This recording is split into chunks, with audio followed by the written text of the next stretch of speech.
Morning, Danny.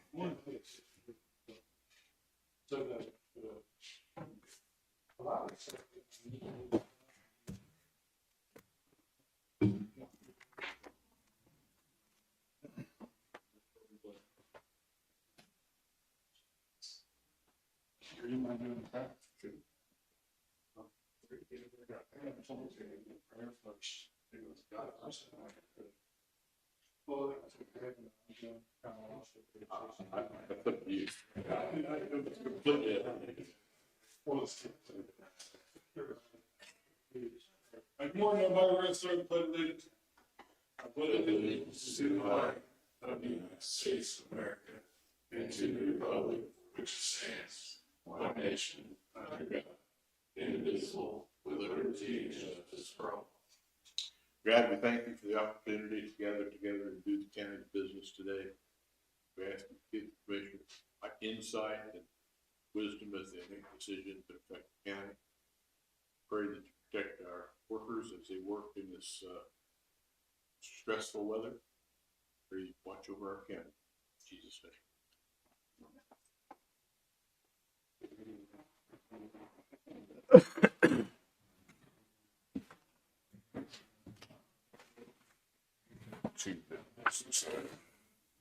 Got the regular and special from a couple of weeks ago. Do we approve the special one, or is it just signed? Yeah, we approved it last week, and then I just printed them this week, so I just got it. I'll make a motion to approve the meeting minutes from last week. I'll second it. Motion been moving second, all in favor? Aye. Make a motion, we approve the claims in the amount of $468,632.72. I'll second that motion. Motion been moving second, all in favor? Aye.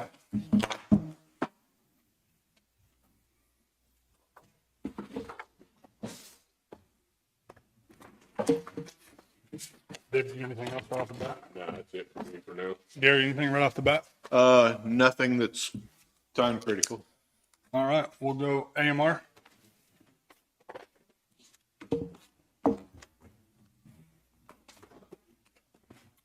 Good morning. Happy Monday. Galen Anderson with American Medical Response. For the past 7 days, the ambulance has transported 14 patients. And so far, month to date, now in July, we're at 32 transports. June was really busy, high volume. The first couple weeks of July, it's kind of slowed down a little bit, but you know, it always kind of ebbs and flows up and down. So, and we had there was still a lot of requests, just wasn't as many people that wanted to actually be transported. So that was kind of the trend. And still working on recruiting for the EMT and paramedic positions that we have. And I think that's about all I have. Anything for me? I don't. Thank you, Galen. Have a good week. You too.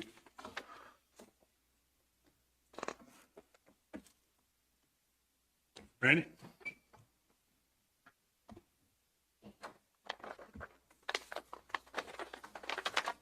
Good morning, Commissioners. Randy Higwald, Linn County Rural Fire and Emergency Management. I sent out the numbers for this week. We had 11 total incidents.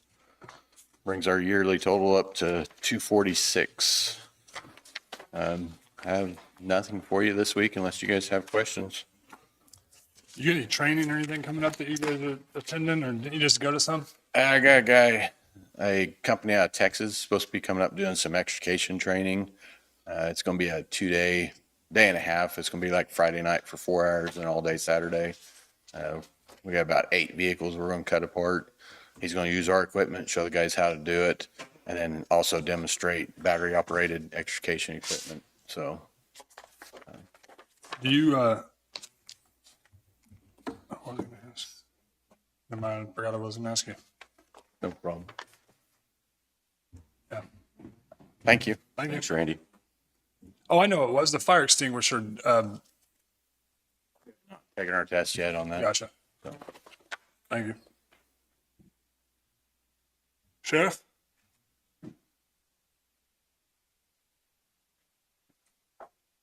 Morning, Commissioners. Kevin Friend, Linn County Sheriff. Numbers for the past week. This morning, we had 58 inmates in. Last week, we had 13 releases. We have nobody farmed out. 33 of those are farm-ins. Those come from Marshall's, Wyandotte, and Coffee County. Has a couple with us currently.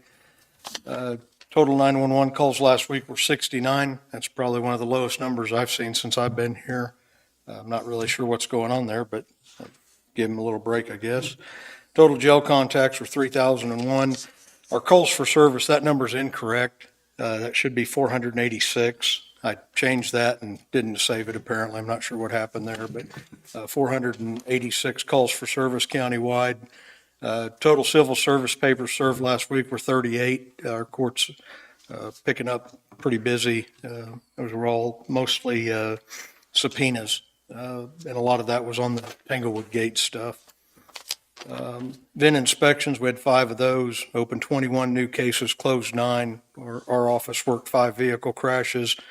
SROs had a few activities. They're kind of getting back into their schools and getting things ready for the next, or the upcoming school year. Front door at the court, bailiffs had 201 contacts coming in. 62 of those were a call for service where they assisted the parties otherwise, other than just coming in the front door. And then they worked 6 livestock out calls last week. So I think that's all I have for the commission, unless you have anything for me. I believe I do. I don't. Thank you, gentlemen. Thank you, Sheriff.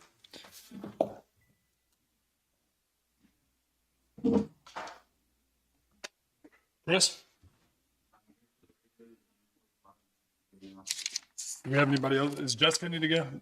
Does anybody know? Can you ask her? Or Darren or whoever?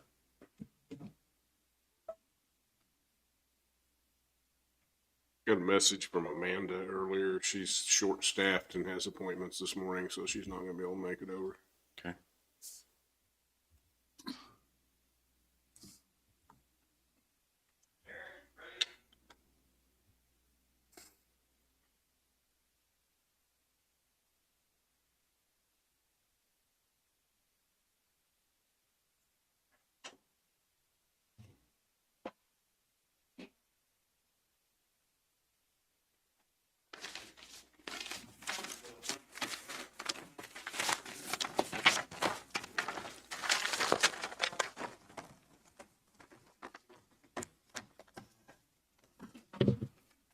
Ready for you. Sean West, Public Works Administrator. You should have received the June cost summary by task. If you have any questions, I'll get to that if you've looked over it. You also should have received mold testing and mitigation that we can talk about during the building discussion here after the main part of the meeting. Dust control started last Friday, finished last Monday in the county, so that project is closed out. Hell's Bend contract with Burlington Northern. We are still waiting on the DocuSign that you approved last week, but Brady with BG is holding B&N's feet to the fire on that one, and we're just waiting on that to be finished up and sent to us. We're also working on bringing the Purple Wave auction items down to the shop and getting those ready and lining those out. Danny and I met with Bates County on the state line road issues. This is the issue over south of 600 that we've had for a year and a half. And we've met with property owners and It's around reclamation land.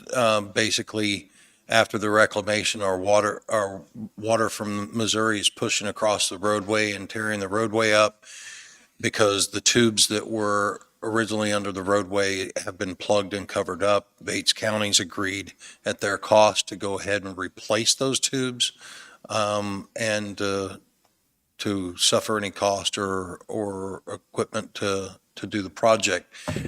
Gary and I spoke about it. We wanted to get an MOA so that when we did it, if there was any pushback on it, that we did have a parameter of our agreement, because this is our area. I sent him some items and I think we'll be working on that. And, I sent you a draft, okay. the proposed agreement.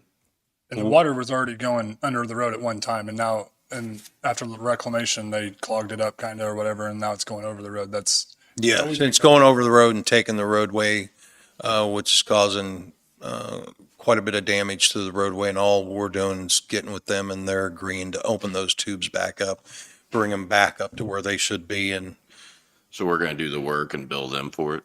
no, they're going to They're do going the to work. do the work. Yes.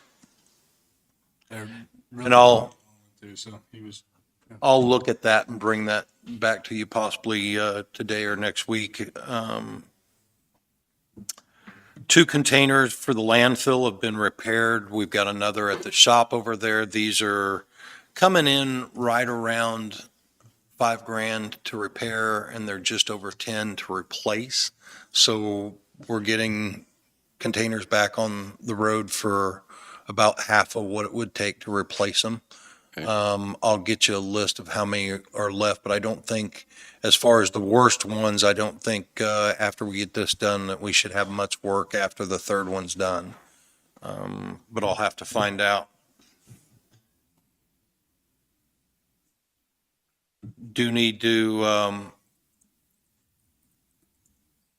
confirm that we're going to, that Gary and I can start on the compactor agreements for the sites and bring that to you. I'd like to get a new agreement and be able to come in and present it to you for those sites, but I do want to make sure that we're all on the same page before Gary and I hammer one out and bring it back to you. Did any of the municipalities bring any pros or cons to you or any input after that meeting? No? I think the position that Sean's taken now has evolved since that meeting had it, in terms of who's going to be responsible for what. Yes and no. I think, yes, I've come to a really definite path that I want to take, and a proposal to do training and to hand those sites out to the cities and let them permit those, let them take ownership of those. But I really would, if that path is okay, and that would also come along with training about the permitting and the sites to help them out, and a copy of a site plan that they could turn into the state that we can provide them. If that path is okay, then we'll get the outline to it and bring it back to you, and we'll hammer out the details if that's something that you'd like to do. I'm good with that. Okay.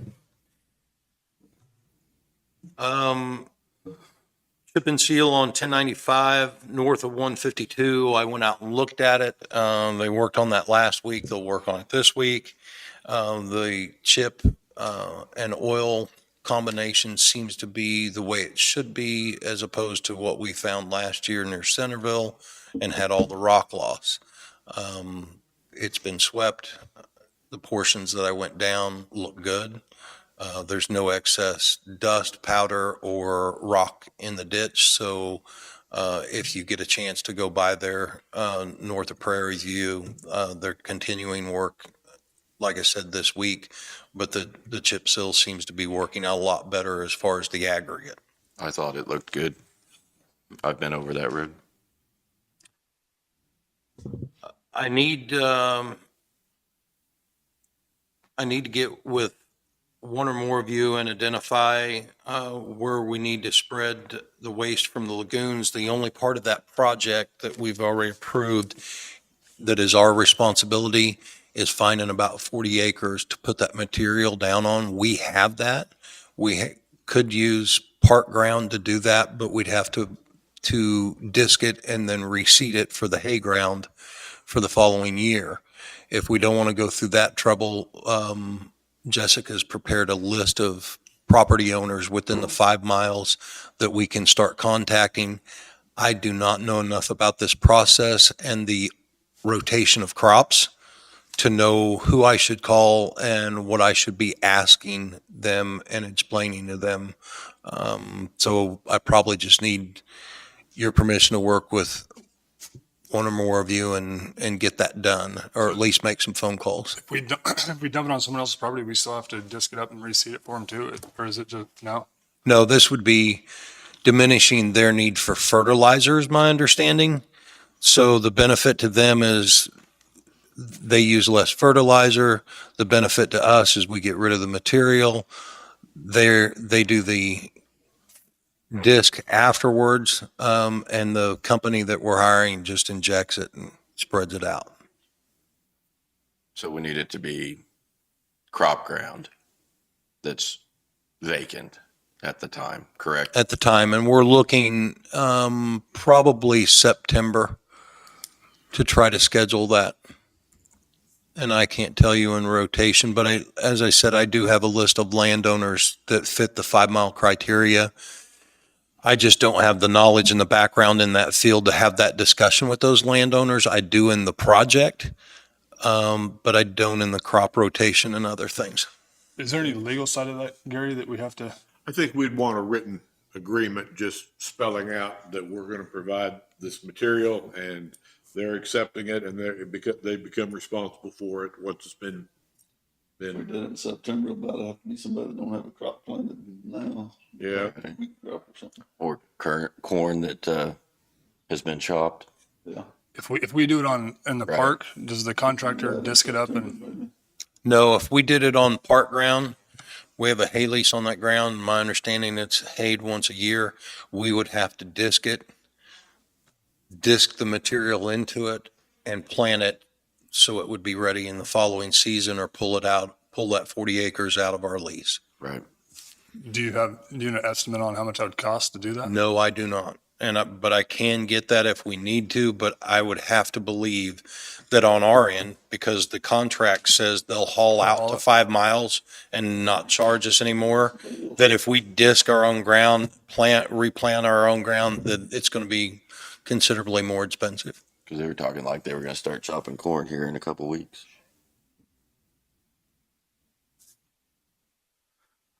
So, Yeah, I'm good with reaching out to the landowners. okay. Would you like me to work with anyone specific or just the district commissioner for that area to contact I landowners? can do that. Okay. If you guys are good with that. All right. I will. I went up to the park this weekend and saw the asphalt they did around the cabins, and it looks really nice. So I wanted to praise them for that. That looked really good.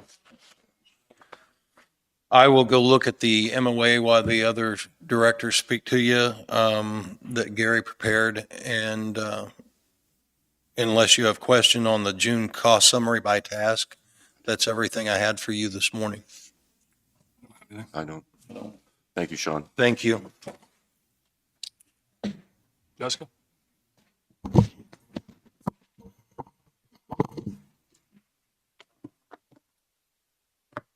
Jessica Hightower, Economic Development. I have a couple things for you this morning. First of all, we have heard back from Scarecrow Farm Lawn Care on the mowing at Prescott issue. They are willing to credit us $315 on our next month's billing from our issue in Prescott from last year. We had $945 in charges from 2022 season. So they're willing to credit us a third back. They went down to Prescott every week to check it. They said it was mowed, so the third, so they had expense going down there every week. They just didn't mow it because it had already been mowed, according to them. So the third credit back is because they didn't actually mow it. So that will be if we approve that, that'll be credited back in August. They didn't reach out to anybody that they seen it was being mowed, and They didn't reach out to me. No, who's in charge to make sure this all gets mowed? I mean, or have we got anybody that's in charge to verify what we're getting?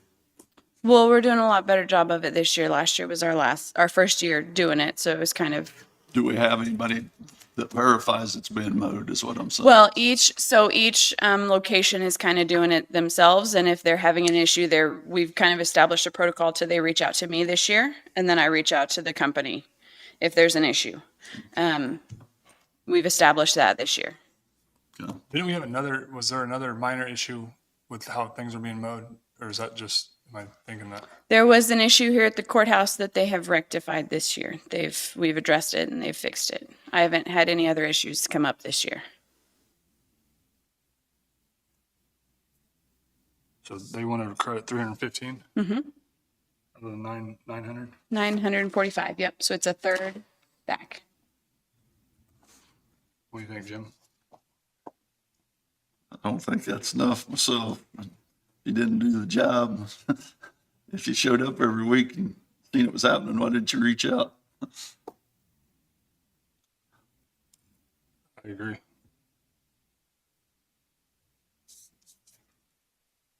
How can we, what do you think, Jason? I'm fine with that. With, With the 300? no, Oh, with going back to them. and figuring, yeah. That's kind of where I'm at too. Well, I can see paying them for a time or two, but if it just continued all summer long, I don't know why we got to pay for it myself. I could take $600 to go to Prescott. Is it being done good now?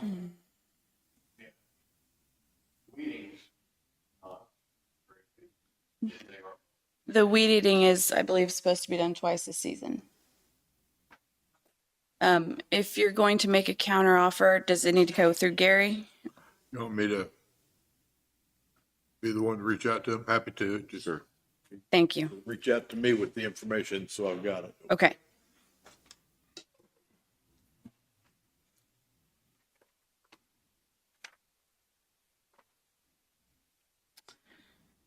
I sent you a right-of-way permit extension. This will be the second extension on this permit. Evergy sent this to me last week. This is for Young Road. They are putting in fiber. They started this permit in March of last year. They have finally received their permitting from the railroad, which is what has been holding them up. So they're finally able to complete the project. I have reached out to the shop foreman. They are okay with the project continuing as permitted. They paid their fees last October. We waived the renewal. We didn't charge them to renew this March. I would ask that we waive them again because the continuation is again out of their control. We know from our own experience, getting a permit from the railroad is Not an easy task, yes. But we would need approval to extend the permit. They are now expecting it to be completed by September 3rd of this year.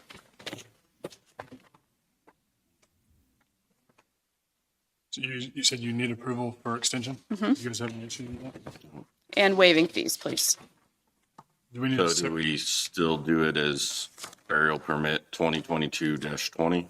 right. You just extend the time on that another, I'll make a motion that we do an extension of burial permit 2022-20 for Evergy and waive the extension fee. I'll second that. Motion been moved, second. Any more discussion? All in favor? Aye. Aye. Did those poles ever over in your district ever get moved out of the right of way? I haven't checked the last time I was by there. Have you heard anything from that area about the poles? I haven't, Sean has been keeping up with that. I'll have to. I know we went and marked where they were Poles supposed to over there, move did- to. The Evergy Utility poles that we poles marked. along the road that they were moving, remember? They were remarked for the second time, but they have not been moved as the last time I checked on it. At one time, they were gonna move them in, what, Yes. late June or early July? Sent another message to them to see when they were going to be moved, and I haven't been. Okay.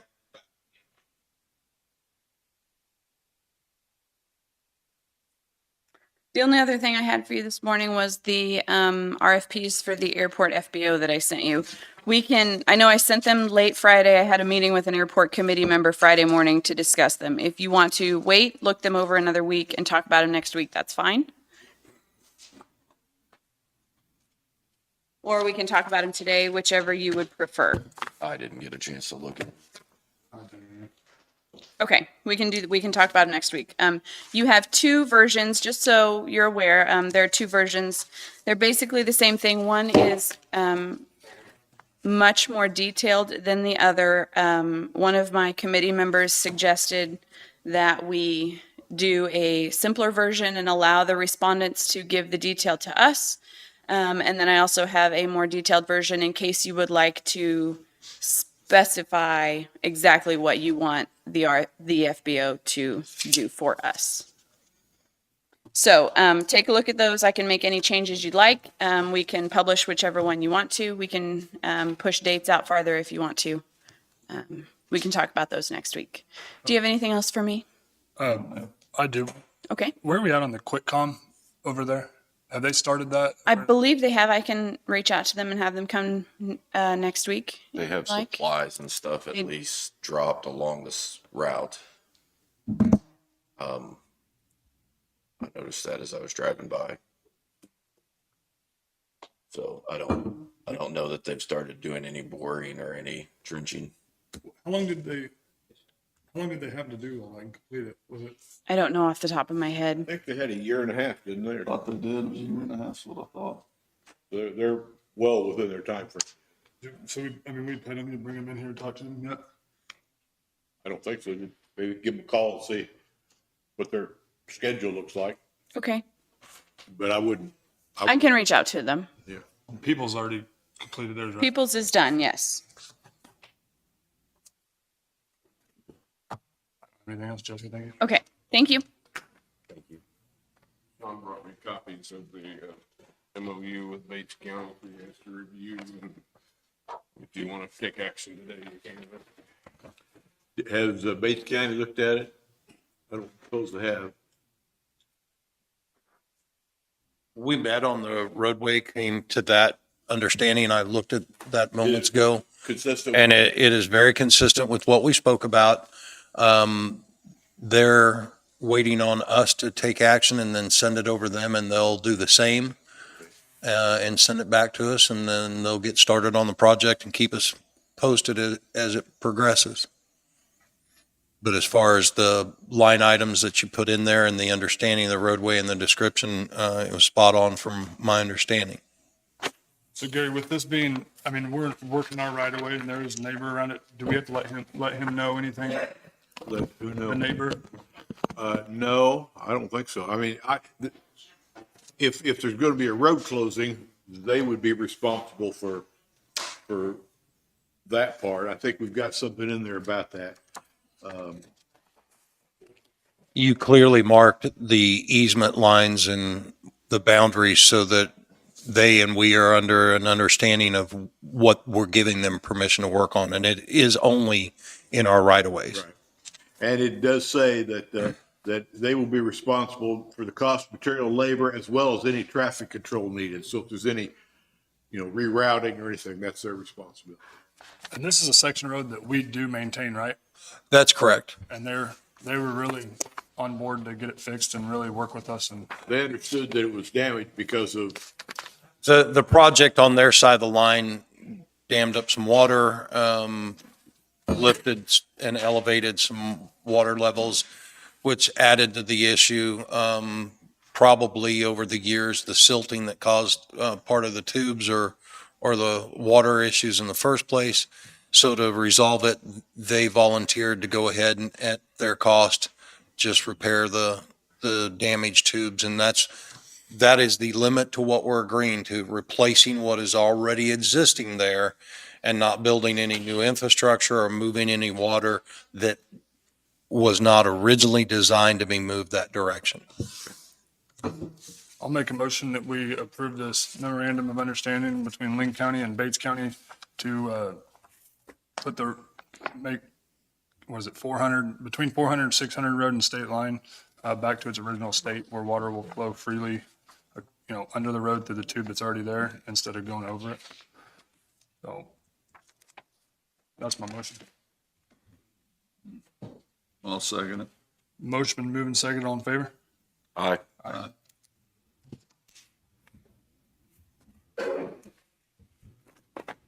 Sean, did you get my email about that elderly paint bid? I'll have to go check it. I have not Okay. gone through emails yet this morning. But Darren has a few things and I can bring that back to you. Okay. I'll grab it and make a copy. I think you have to stay.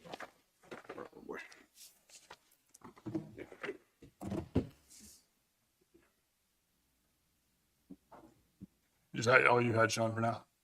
I'll look at that Okay. paint bed and I'll bring that back to you after Darren or.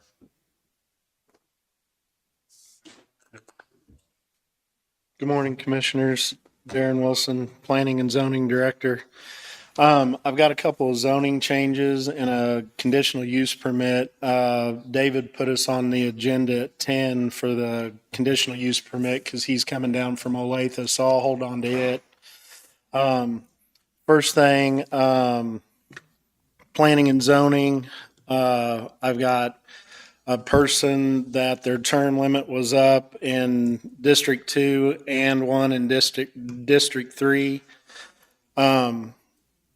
Commissioner Johnson recommends that David Fisher fill that spot that's open in District 3. And Commissioner McCullough recommended Daniel Ernest for District 2. And we had a few people interested in my district, and I believe Daniel would do a very good job, so that's why I picked him. And not that I just want it. I just believe he would bring a little bit of a different environment to the planning and zoning, and and I appreciate everybody else reaching out and being involved. Had quite a few people, 3 or 4 people interested, so. I've spoke with both of them, with Mr. Fisher and Mr. Ernest, and they said that they were definitely interested. Good. So you just need a motion to confirm those appointments. I'll make a motion, we appoint Dave Fisher to my seat for my district on the Planning and Zoning Commission. Do we need to do them 2 separate? You can do them separately or together, whichever you Do want. them one motion Well, I can make a motion. for Daniel Ernest? Do you want to do that, or do you want me to? You can go ahead if you want to on it. So he's got a motion on the floor. so- I'll second. Motion been moved second, all in favor? Aye. Aye. And I'll make a motion that we appoint Daniel Ernest for my district for the planning and zoning. I'll second that. Motion been moved second, all in favor? Aye. Aye. Okay. I've got a zoning change, case Z23-03.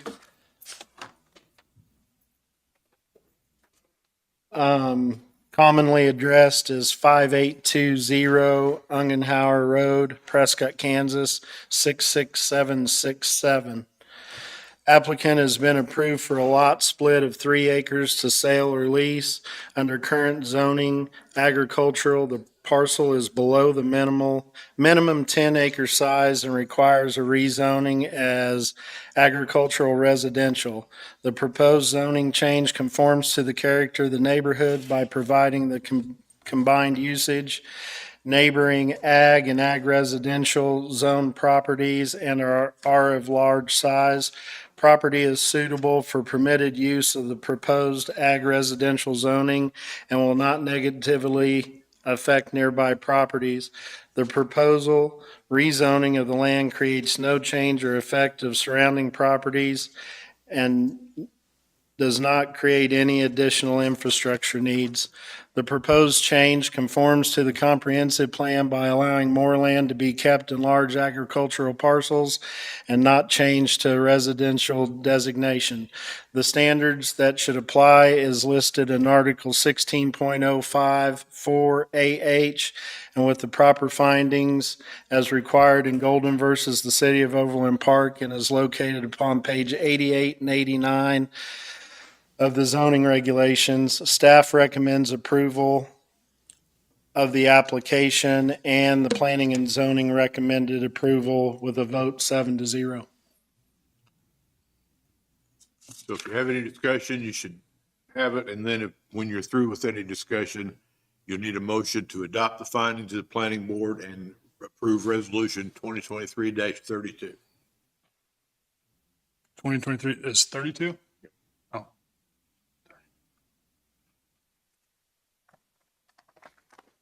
Is there any discussion on it?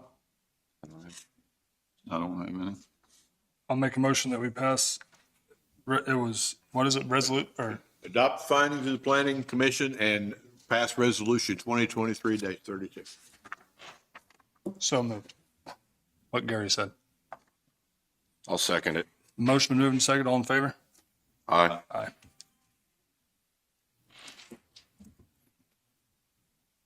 Second case is Z23-04. Commonly addressed, it's located south of East 1750 Road on Young Road, Pleasanton, Kansas 66075. Applicant has been approved for a lot split of 2.25 acres to sale or lease under current zoning. Agricultural, the parcel is below the minimum 10-acre size and requires rezoning as R1 residential. The staff recommendation and findings. The proposed zoning change conforms to the character of the neighborhood by providing the combined usage. Neighboring properties are agricultural and ag residential zone properties and are of large size. Property is suitable for permitted uses of the proposed residential zoning and will not negatively affect nearby properties. The proposal rezoning of the land creates no change or effect of surrounding properties and does not create any additional infrastructure.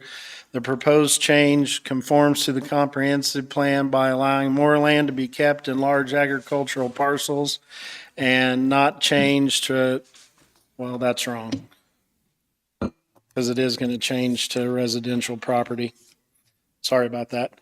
The standards that should apply is listed in Article 16.05 4AH and with proper findings as required in Golden versus the City of Overland Park and is located upon page 88 and 89 of the zoning regulations. Staff recommends approval of this application and the Planning and Zoning Commission recommended approval with a vote 7-0. Now, this was necessitated because of a request for a lot split, and what's the size of the lot they're going to end up with? 2.25, which drops it below 3 acres, which requires a rezoning of R1 Okay, residential. let's discuss that a minute. Okay, Anything below 10 is ag has to residential. go to ag residential. If it's below 3, they can't do a septic system, can they? Yeah, because we changed that to 2 Oh, acres. did we? Okay. Yeah. All right. Oh, that's right. And that was just this week. Yeah, I haven't got gear shifted yet. Okay, never mind. So you went from 3 to 2 on a septic tank? Right. Yeah, at the beginning of the year, we wrote a resolution on that.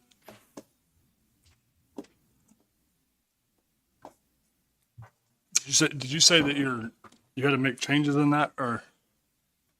No, my notes, I read it wrong. Gotcha. So what's the resolution number? 2023-33.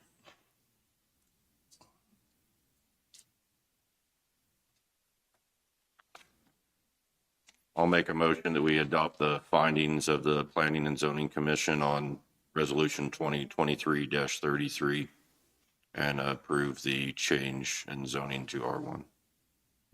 I'll second. Motion been moved and second. Any more discussion? All in favor? Aye. Aye.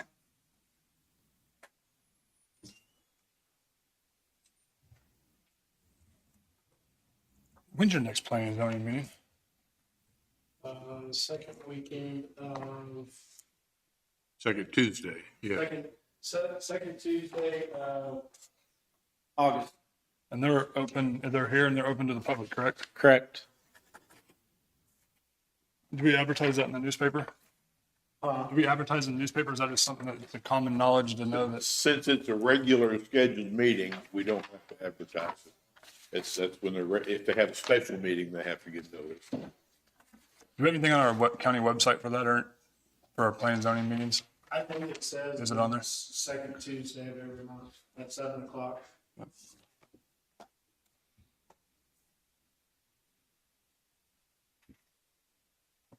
All right. So while I'm here, I might as well do the conditional use permit. Mr. Rawls just got here. So it's for 2 renewals, conditional use permit 18005 and 18006. It's for Ham Construction. I'm just going to do both renewals. It's 2 separate parcels, but they're adjoining. It's for the rock quarry up on 7 Highway. So the Cadmus Quarry, Pardon me? the Cadmus Quarry up on 7 Yes. High.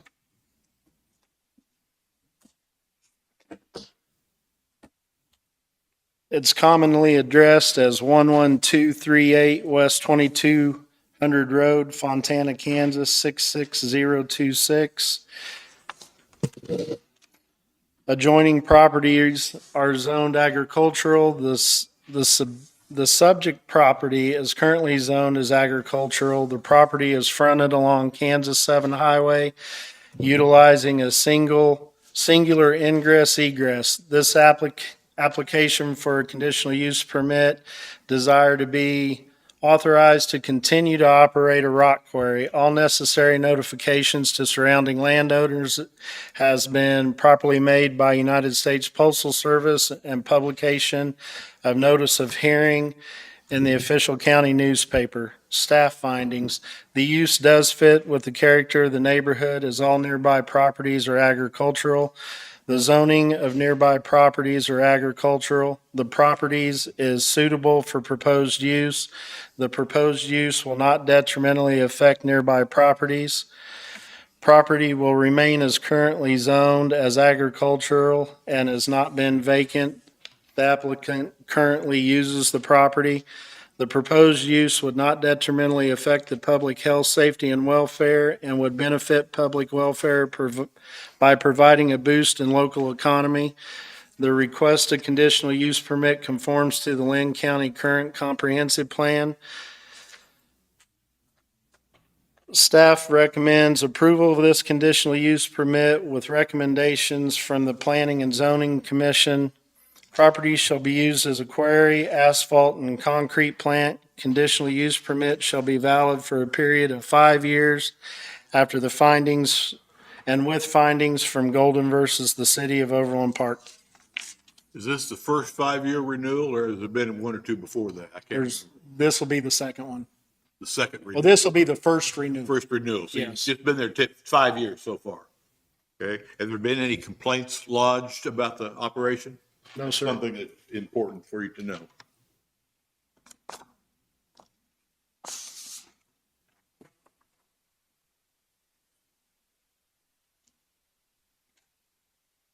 And Mr. Rawls is a representative of Ham Construction, if you have any questions for him.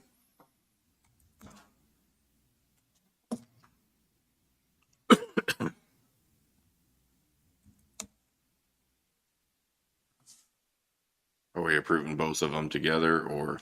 I think that would be appropriate. You do have two resolutions. Right, 30 and 31.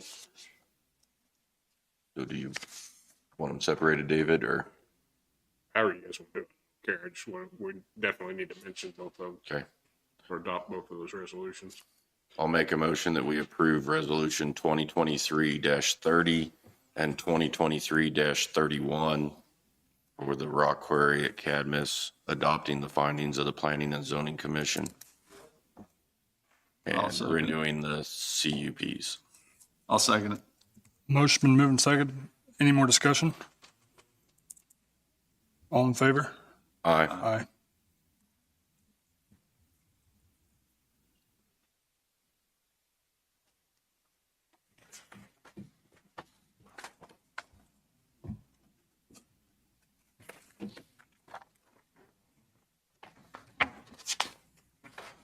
That's all I've got today, Commissioners. Do you have any questions for me? I don't have, thanks.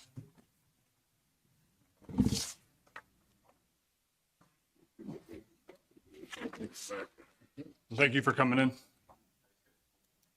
I think Jason only signed one of them, didn't you, Jason? Yep. Oh, sorry.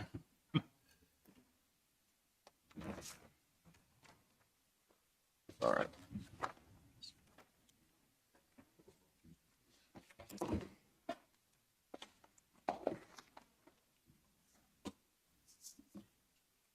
Is that all you had, Darren?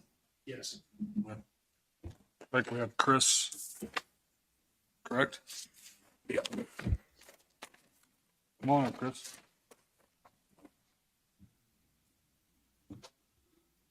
Good morning, Commissioners. Chris Martin, Linn County IT Director. Wanted to come up today and kind of discuss the radio expansion projects. We've previously submitted to you folks all the detail pricing that we could get, all the quotes, and everything for each tower site, as well as the tower climb information and what the radio installation and purchase expenses would be on that project. Just to recap, this is the project that would completely re-outfit the fire department with the digital radios, as well as handhelds, the portable radios for the firefighters carry. We've also included on there handhelds for the sheriff's office. Their cars already have mobile digital radios, but as we build out the tower infrastructure for handheld usage, they would see great benefit in doing that, as well as cost savings, because we don't need to put repeaters in our cars anymore for that function to work. Do you guys have any questions as far as the information that I sent you? It includes the municipalities too, correct? Is that, No, oh, it doesn't. Okay. this does not.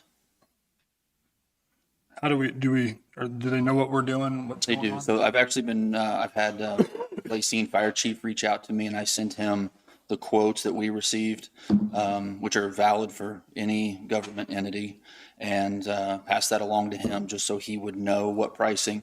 We've also let them know the various brands that they're able to use if they want to go out and, basically it's Kenwood or Icon. Oh. Yeah.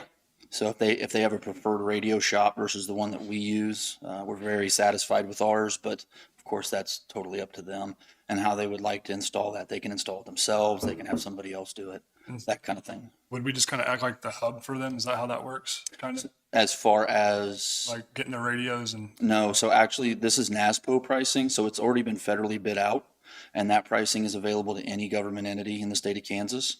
gotcha. That means that they can go get that price, and that's the best price. You can't find that in retail.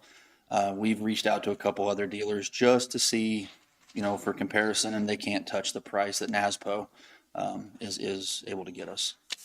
So they'll buy directly. We won't buy it and then resell it to them. Correct. And I have offered, if they do buy a radio that we have the programming capability for, we're happy to help them with that.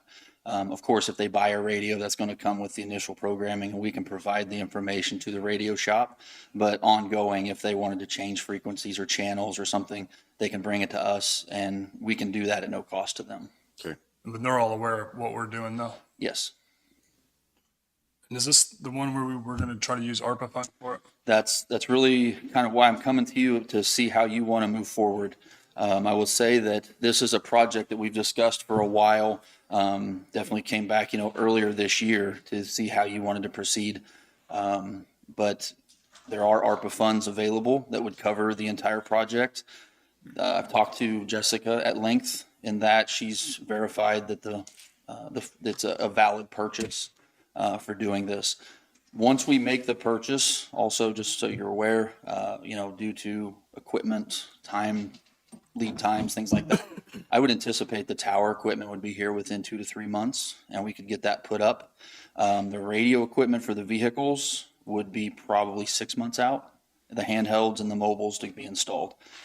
So I would anticipate that would be around a January timeframe, potentially, that we would receive delivery and be able to begin installation of that equipment. However, we would do the tower install. That has to be done first, no matter what. But we would immediately see benefit from that, as the sheriff and other law enforcement is already on the digital side of that. So those towers would become immediately useful to them. And we can also set the towers to be what's called a voter system for the analog fire. So again, fire would receive benefit from bringing those towers online quickly, even though they haven't switched to digital. And then we simply, when we make the change, we schedule that with Randy and the fire department.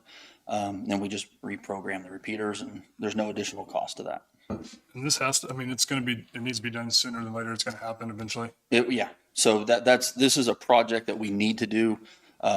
Our first stage was law enforcement. We always knew that fire was going to be pushed to the digital side. It allows them to communicate better with each other in general. And we've seen great improvement with the reach of the radios and the intelligibility, especially at the fringes with the digital radio technology. So it really does. It is something we need to do. We would certainly be pushing to do. When I came to you earlier this year, we had looked at this as a 3-year project, and we're going to budget for it year after year after year. But with the ARPA funding, if that's an option to go forward with, of course, we could potentially outrun any sort of equipment increases in that 3-year plan, because we can make that change immediately. But the fire departments, they just have a lot of radios. As you can see, we've put on here 39 mobiles. Didn't we just purchase a bunch a few years ago? For the fire department, they could have. However, previous purchases, although the path was known, they were not purchased with the NXDN capability. So what do you do with all those? I don't know. Not so you guys are well aware of what's going on. You guys work together, right?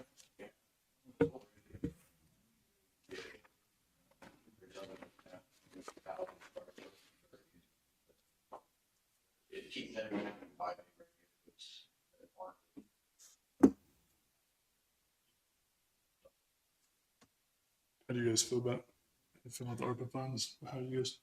Where do we sit on the ARPA funds? We've got roughly 800,000. 800,000. And what have we discussed as far as using that money?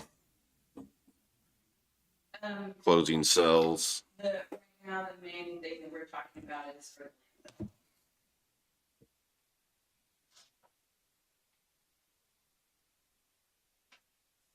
And do we have anything back as far as from Terracon on raising those? We do not have the projections on those yet. Okay. Do you have any information we can talk about all that in the building portion of today's meeting? Or as The landfill and where we're standing and what we need to do to move forward with it? brief you on with that engineering study. I can't give you numbers and can't give you any projections. Okay. Chris, your total's what? If you add the two up, it was a hair over 160,000 between the two. As you can see, the tower portion, which includes, and I wanted to clarify that a little bit. So there's a tower climb expense on there.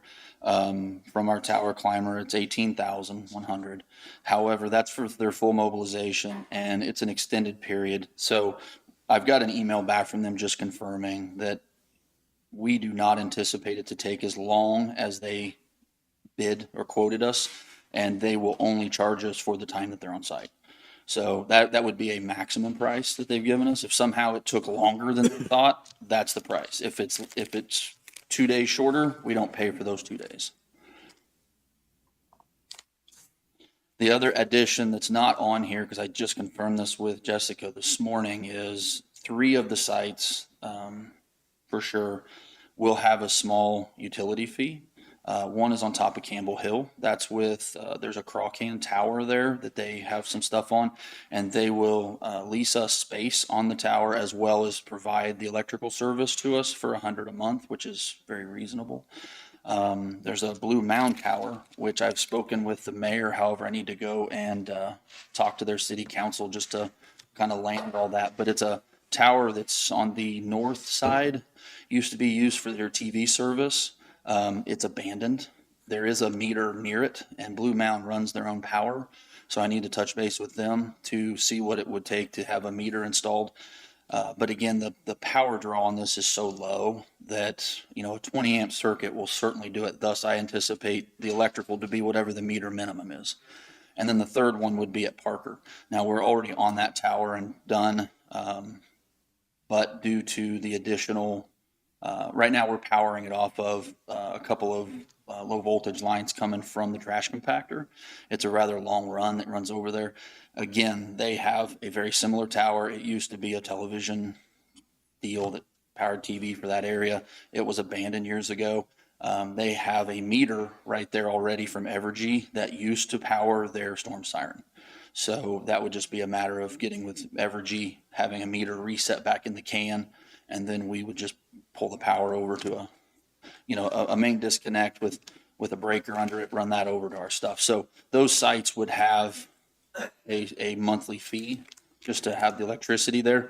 ARPA is, we think, qualified to pay that up until the end of 2026. So we would need to estimate those costs, which we know the Campbell Hill one is $100 a month, and the others I would anticipate would be $100 or less. So we could certainly also include that and get those utilities paid for that period of time.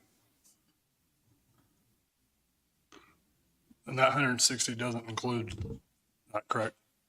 No, it does not. It does not. I didn't have it on this. That's right. That's right. How could we do that, Gary? Would it be just two different motions to, how would we know roughly what do you think it's going to cost? I guess you only know the Campbell. Like for you mean power. For the utility? Again, Campbell Hill is going to be $100 a year. My thought would be just assume them all to be $100 for our upfront estimation, because it's going to be $100 or less. Campbell's the only fixed cost that I know right now. So are you anticipating, Danny, are you thinking you want to include that part in your ARP funds too, or just include that in your budget? I don't know. What do you guys think? Going to be reoccurring year after year, even after the ARPA funds are finished. On these tower climbing guys, do we have to do that every so often on towers around here? Can we utilize them while they're here and get them a little more work out of them, or how does that work? So this is a pretty large scope project where they're going to be visiting 5 towers and doing all the path lines and that kind of thing. Typically if we have some minor maintenance type thing, they work with us and when they're passing through, so they don't charge us a trip fee in those cases. If it's urgent, of course, we have to pay that. But no, there's not just some random. We have tried to get local individuals that are climber certified, if you will. However, they're like tree climbers. They've done towers before.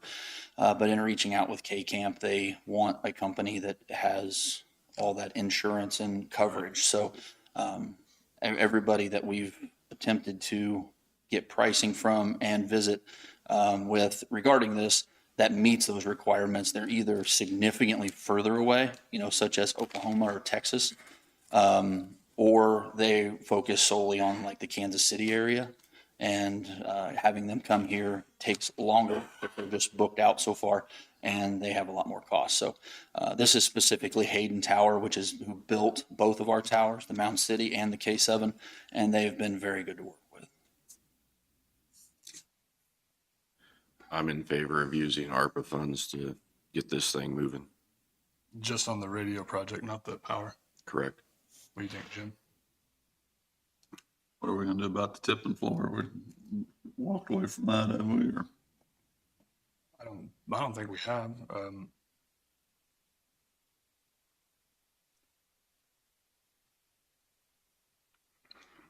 mean, this is something, so if we didn't do this, Chris, how long would we have to work up to get this system? I mean, how many years do we have left that we could probably, So, I mean, we would be basically trying to budget to build out the tower infrastructure, which is the 66,000 that's on here.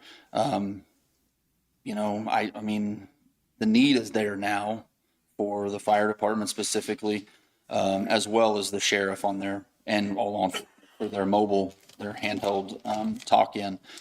You know, I don't know where we would come up with the funds, but I would be looking at next year at minimum for the tower side, and then be looking at trying to budget out those radios. So the towers would be standing for a year, and then the radios would come another year later.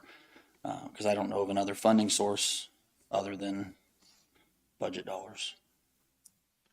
Besides ARPA, I should say. I'm in favor of using the ARPA funds for the project itself and then budgeting for the utilities every year. Okay. But I do believe we got to get moving on the tip and floor, get answers on it. It's kind of dragging out.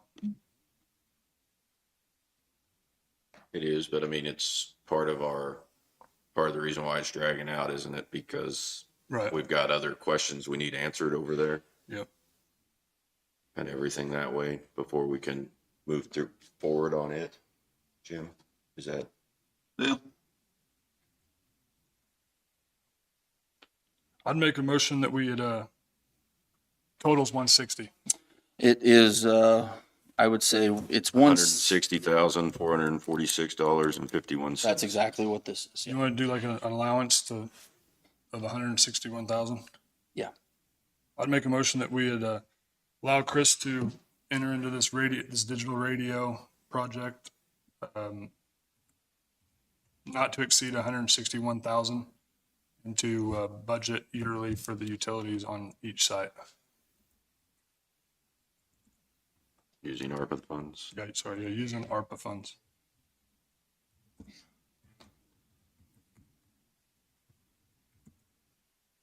I'll second that motion. Motion been moved and seconded. Any more discussion? Jessica, if you've talked to them, this is totally fine to use these funds for that? All in favor? Aye. Aye. Thank you, Chris. All right. Thank you. So Jessica had another update for you on stuff that had come in today.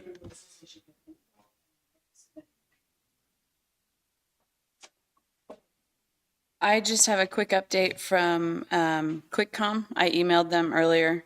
John says that Parker has been completely roughed in. That means that all the fiber duct, the handholds, and the splice boxes are in place.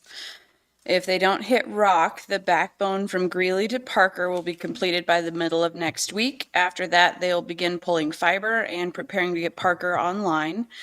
The crews will then begin to start on phase 2 from Centerville to Blue Mound after that. So, does that answer your question? Does, I think so. Perfect. Thank you.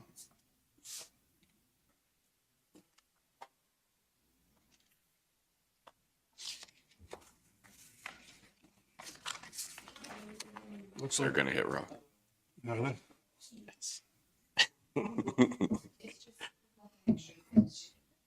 They're gonna hit rock. it looks like we're ready for the building discussion. Are you ready?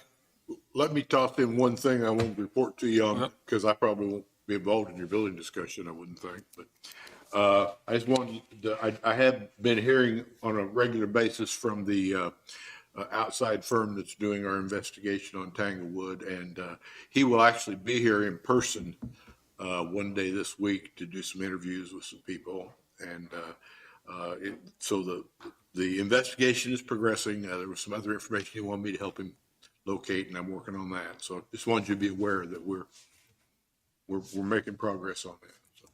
Thank you, Gary.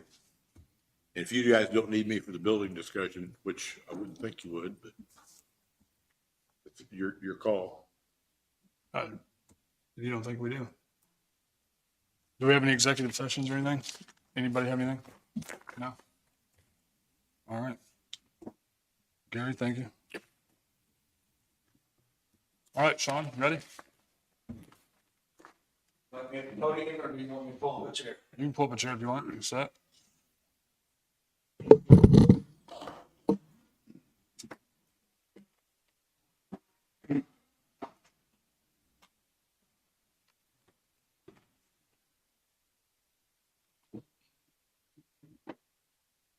Which all building projects do we have? Currently, we have the new senior center in Pleasanton, which you'd work to get a proposal for a paint bid. I think you may have that. If not, there's a copy of it. I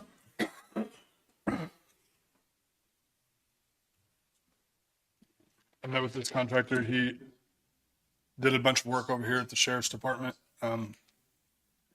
He was, I believe, pretty reasonable. Don't you believe, Sean? Given the scope of the project, yes. And if you can fit us in on our timelines, that's going to be, even with that price, more pertinent to getting the project moving. How much have we spent over there so far? Like maybe, I don't know what you have on your, but 5 out of house probably. I mean, with flooring, painting, or we haven't done painting yet. We had flooring for what, 37 or, And then, which is Thursday. I was going to get with you. I got an email back from him, asked him about that. He's going to be on site in Baxter on Thursday. So I can try to arrange my schedule, or if we can get somebody to meet down there at the warehouse, pick all that flooring up. okay, as far as total cost, we've got doorways that were purchased. I have to assume that's going to be less than $700 to close off the storage areas in the rear. We used doorways from the park that were purchased to try to secure the park house. But after we decided that we were going to keep it, instead of installing those, we were going to basically install steel doorways to prevent any intrusion, damage, or injury. We took those down to the building and started installing those on the building. I think you're going to have total, as far as outside the flooring and the paint, may have $1,000 into it or less. We have the stars people helping with the demo, right? They will be going in and doing the demo prior to the flooring and painting. Mike's been putting the doorways up. We are going to have to call an electrician because the meter can and the weatherhead have slipped down because of the wood behind it. So we're going to need to reset that meter can and weatherhead. Shouldn't be a great cost on it. Most of it's going to be some shoring and sheeting behind it. Having said that, with the cabin 8 project not being in the near future, At the lake? out the lake, we have used some of the materials from that project because some of the materials purchased could be used to repair other cabins and things of that nature. We do have plenty of stud lumber and sheeting that I would like to move down to this building in that back area that we're not going to use. One, to allow the park to use a part of the shop that they have not been able to use in years with those supplies sitting on the floor. And 2, the sheeting on the back end of this building, we wouldn't be putting any more cost into it. We'd use up the materials before they got to the point where they were unusable or warped or anything of that nature. So I would like to move that material down, cut some of the cost, and get it out of the way. And we're not using that back half of the building anyway, for the elderly, correct? That's We're gonna do it correct. for our own storage. We are sectioning off the building with doorways and still leaving at least 2 fire exits up front for egress. So there'll still be access through that part of the building, through the doorways, but it will be sectioned off. So there is plenty of storage. It's about at least one room about 3/4 the size of this room that we could use to store materials and things that we could later, a piece at a time, go back and do some resheeting and cleaning up the building with no material cost. So what was our initial estimate on rehabbing this building? 10 to 12,000? Yeah, but that's what we I talked about. believe that's what we discussed. So we're going to be under that? I believe or- so. I mean, We're going to be under that, and that Danny would know better than I would about that. A lot of that's going to there's a bathroom. cost the bathroom and the kitchen area as far as plumbing and electrical, moving those items around. But we haven't got to the point where I can work with the folks from the senior center to determine exactly what is going into that kitchen area so we can determine how much the electrical needs changed. And There's a lot of outlets there. They're just going to figure out exactly where to need them. I don't think there's going to be a large cost there, but I think we're going to have to pay a little bit of contract work to get plumbing and electrical to suit that building. And we got the guttering done. It was done last week, I believe, and it came in, I think we had budgeted 1,200 and it came in at 1,080. And he did a really good job on the back of that. It was pretty, that's kind of why the electrical box was rotted. It just was hanging off, and he did a really good job on the guttering, and there's an invoice for it. Can we kind of get a spreadsheet on this so that we can just have what's been completed and what it's cost, what's set to be done and what its cost is, so that we can? I can work something up pretty easy. Okay, So we can keep track of what the total cost is. right. And I've talked to a few different guys on the bathroom, trying to still get a price for it. Still only doing one unisex bathroom, right? That's correct. And I had figured to widen one of the doors to 36 inches, there's a shower in one bathroom and a toilet and a sink in the other. And my thought was to take the shower out and make it a through wall where they could, get the wheelchair through there, or walk or whatever it may be. And I don't think it's going to be a whole lot of remodel, do you? I don't believe there's going to be a lot of major stuff, and a lot of it be cosmetic and opening it up. So, but I'll get a spreadsheet worked out so that we can keep track of the cost and Okay. I would get that out appreciate to that. you. Thank you, Sean. Now, on what we need to move over there, should we talk to Ottawa and figure out, do they have any regulations on, or description on what each site needs to have, should have per their regulations, or is that just something So- that we? So all that they had told us before was that we either needed a triple sink or a small residential dishwasher. The sink over there is a stainless steel, is it a double bay or triple bay sink, isn't it? At the existing? I think it's just brushed stainless and it's double, I think. Yeah, and they asked for either a triple or A dishwasher? and not the commercial grade, just a household dishwasher. So it'd be all right if we put those, So, and Sink and what do we dishwasher. have in the current one? It's a stainless, That's- yeah. I believe. Can we move it over, or is that gonna That not fit? That shouldn't be an issue. I think that's what that's what I had thought. I would recommend that because you're moving the plumbing and not having, the question is going to be, heating trays, commercial refrigerators, those large items. And I'll work with Nancy Okay, to tell her what we can and can't do as far as accommodating that equipment. But I do need the demo and I would like at least the demo and the flooring out of the way, maybe the painting before I get in and work with her on those things. It would be very difficult to do that with the construction going on in the middle of it. of course. So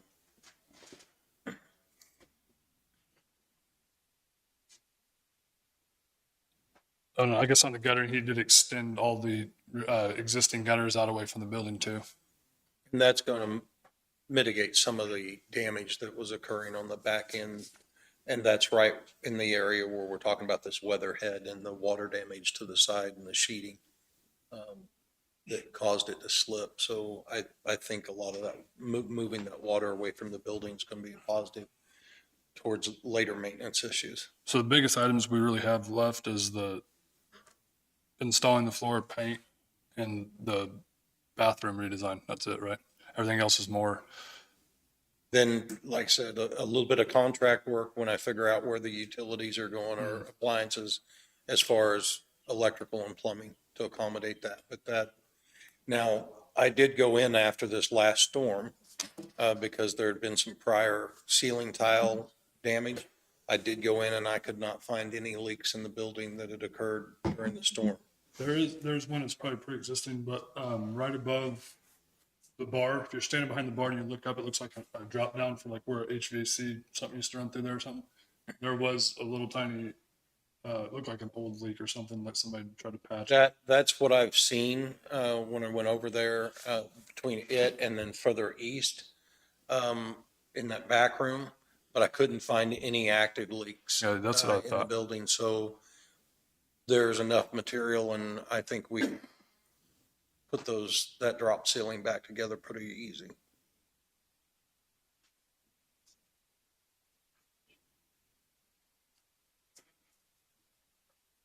I think that's pretty much it on it, isn't it? And do we have to apply for a license? We will have to apply for a license and go through an inspection process. We'll do that when we're complete. Yes. Which I think the painting, he said he'd get in there pretty quick and get it done. Flooring's supposed to be, we can pick it up Thursday or coordinate with him. You guys have to let me know, and either we can send somebody down there or I can try to be done. I don't know if I can. I mean, I don't know if I can personally make it, but I'll try. Down in Baxter Springs. So I don't know how much that material that is, but I'm sure we can send somebody down there with the trailer. yeah, I think, yeah. So I think that's that on that building. And I'll get the spreadsheet out to you guys so you can see it by next week. And the others, I think the biggest, Oh, we need to approve this painting bid okay, before we move on. What do you guys think? You gotta have it, right? I think he's really fair, and I've worked with him a few times, and I know he's done work over here at our new jail, and I think he'd be a good choice. So Used to live around here, didn't he? yeah, I think he's up in Lacine or somewhere. I think we're looking at right where we should be on the bid. Like I said, the biggest factor for me is we're not overpriced, and the accommodation to our timeline is going to be a huge factor. You'll have to have somebody come in and paint the bathrooms or what? That won't take very long. I mean, there's only gonna be one, and the reason I told them to exclude that was because we didn't know exactly what we were gonna be doing in there yet. Because I've had 3 contractors in there, and I haven't got a bid from any of them yet. I met one last Friday, and I haven't talked to him yet, but he seemed pretty interested. But it's not a massive project, so it's kind of difficult getting somebody to, stop what they're doing, go in there and get the bathroom done. So I think that's something that we can, maybe Danny's done a little bit of painting for us. Maybe we can get him in there, take a few hours probably to do it. Don't you think? I think once we get the modifications done, I think it's going to be a small project, and I think it's something we either manage ourselves or we deal with after we know the scope of it. But it's going to be a rather small project. And this bid's from Always Faithful Painting. And it's for $1,535. That includes 2 coats of paint on the entire front area and the kitchen and whatever that area would be called, and spackling nail holes and sanding that and making them look good because there's a lot of nails in the wall. And he had agreed to take care of those. So I'd make a motion that we approve the bid from Always Faithful Painting for $1,535 to paint the elderly center in Pleasanton. I'll second that motion. Motion been moved and second. All in favor? Aye. Aye.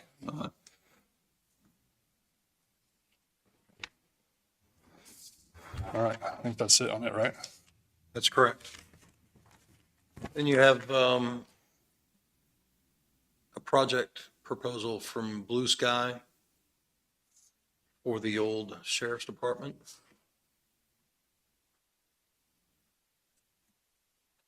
It lists the goal and scope of the work for the remediation of the building.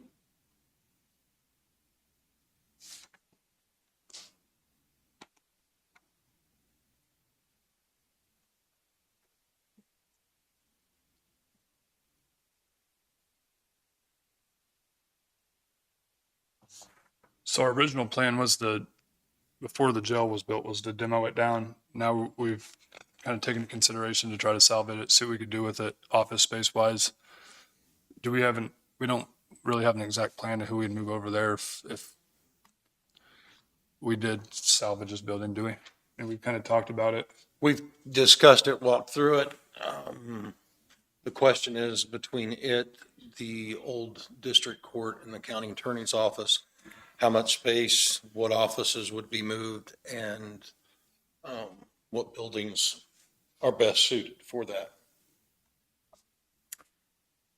I think, unless you're more familiar with this process than I, the question is at this point, to move forward, the sheriff's department, we have a relative cost, which doesn't seem out of line to salvage the building. I didn't think so. The question then after that is what's going to have to be done in order to maintain that, as far as dehumidification, air units, the other things that are not in this bid. This is mitigation only. It doesn't talk about the future Preventive building maintenance. after that and the continual maintenance to make sure it doesn't occur. If you would like, the only thing I can do to help with that discussion is probably ask the owner that did this mitigation report to come in, speak to you about the anticipation of the goal and how complete the mitigation or remedy to the building would be and what other things would need to be done. Having said that, I think you probably at the same time, if we go through the trouble of having him come in, you'll want someone to go evaluate those air units on the building and come in at the same time and speak to the cost of those. Do we have a study on what year was it they did a complete remodel over there? Was it 06 or was it before that? I don't know. On the just old jail. Trying to research Okay. it. Because supposedly they had did all this once before, correct? They had mitigated it once before, to my understanding, but that was long prior to me. Because we moved everybody out of there for a while and had the sheriff operating out of a trailer that we moved in over there and had a bunch of work done for mold issues that we had at the time. But Was it close to like $1 million project? I'd have to look it up. It was not cheap. Well, and that's why I'd say that not only should we have this gentleman come in and explain the process and the expectation, as far as But the other costs that we're going to the need. other cost, and then get someone up there to evaluate those other utilities and say whether or not because this is going to change in its entirety. If the first gentleman says it all depends on your air handling, your humidification, and whether or not we drop, dehumidification items in these areas. Now, if you start talking about that, it could be as simple as dehumidifiers that are piped to plumbing already in the building, or it could be things that are going to have to be drilled through or put in. I do not know, and we probably, in order to get an accurate total of that, need to have both the gentleman and someone evaluate that stuff to give us a projection on it, because I cannot even guess at what that might be. This number doesn't look bad. But that's only, I worry about what could come along with it, you know? or the rest of the project. Yeah, I just, this number doesn't look bad, but what's the rest of it gonna come up to? And that's what I don't know. So so I guess, And I would want not only this, but the air units evaluated and then have Randy in here to talk about the projection cost of the building, give us some estimates and totals, get us in the ballpark before we make a decision or know what we're doing, because without all the information, we are simply guessing at what we're doing and could get caught with a number that comes in way higher. so say we do want to keep that building and it does go forward. What's our idea? Who would we move over there? How would we tear this building down? We're gonna take people over there. I don't Is it worth believe, doing? I don't believe that we would tear this building down. What I believe is we would repurpose this building, move our staff, keep your meeting here, do some election stuff, quite possibly here, a couple of times a year. Use the offices up front, and we'd use election storage over there along with transportation, maintenance, public works administrative offices, planning, zoning, and economic development. So I believe there's the ability to move a large group of people over there.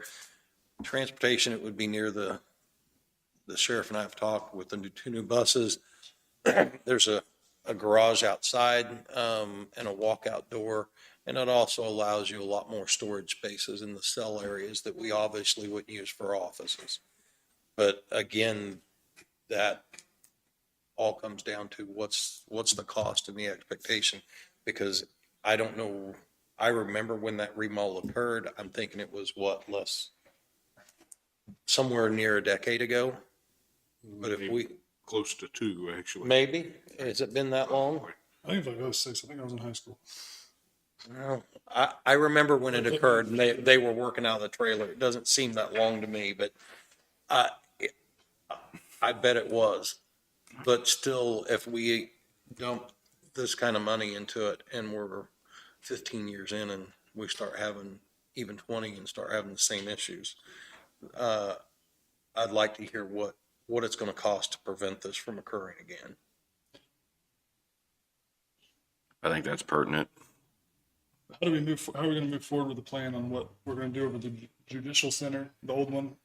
So have we gotten anywhere on trying to line out what costs we're going to have and everything associated with Randy Page doing things? Have we been able to get any bids? He has brought the bids. The last thing we did on a judicial building was he had brought some bids in, and I cannot remember what they were. The wainscot was Maybe 11 grand, which is crazy to me. and Right, but, and what I'm talking about is, I think I asked for, I didn't want to do it one piece at a time. I kind of wanted to know what the project was going to cost. As far as a total project, no, we haven't. If you can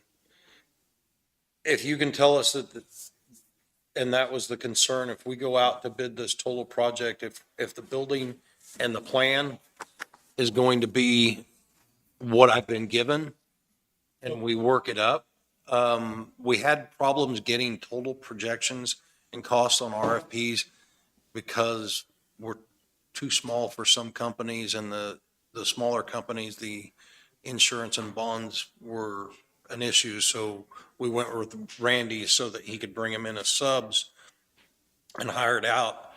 I do not know any other way to do it.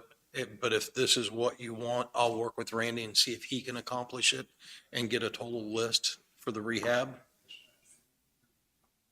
But I think we don't know what we want. Are we going to have these people going to, that's the big issue is, because beyond the jail or the keeping it, we still have to take the tower down, which is massive. We still got to move the generator, correct? And what was the cost If you- on removing the tower? 30,000? Yes. Yes.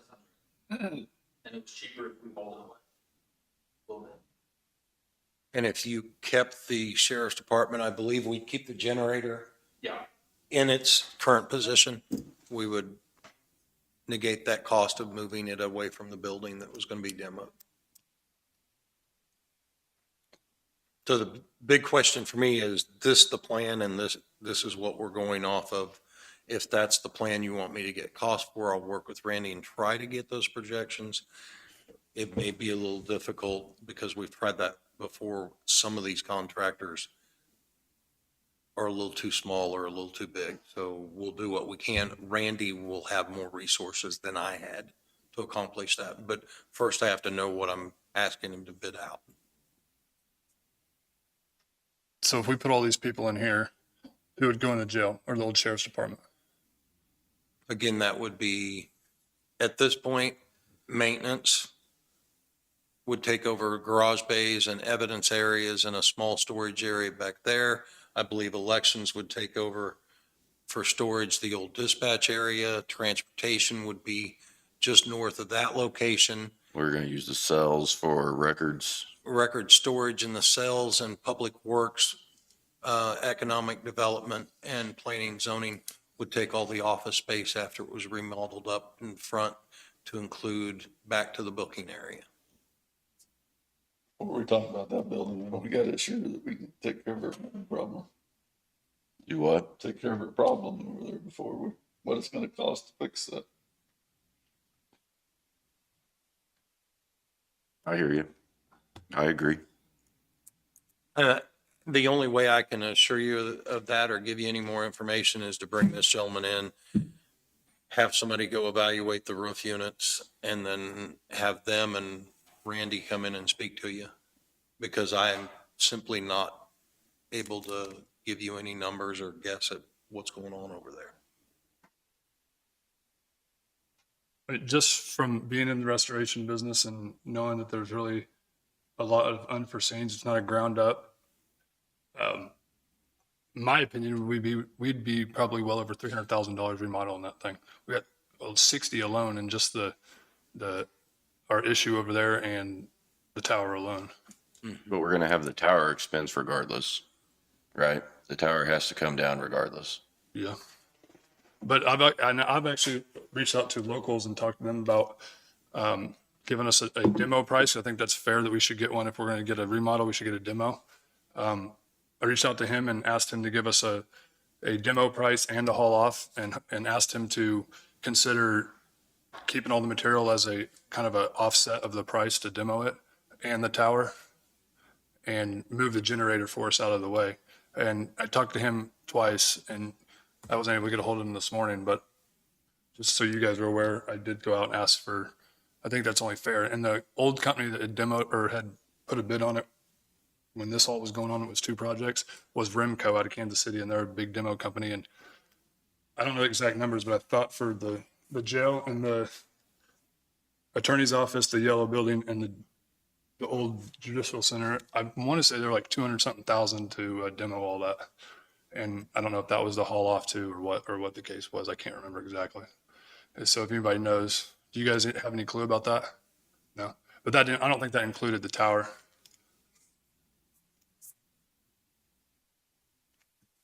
But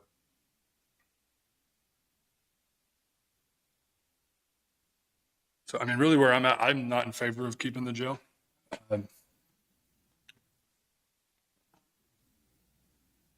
Yeah, that's where I'm at. I don't know. I still think we have a usable building there. And I understand that we've got to get more information and everything that way, but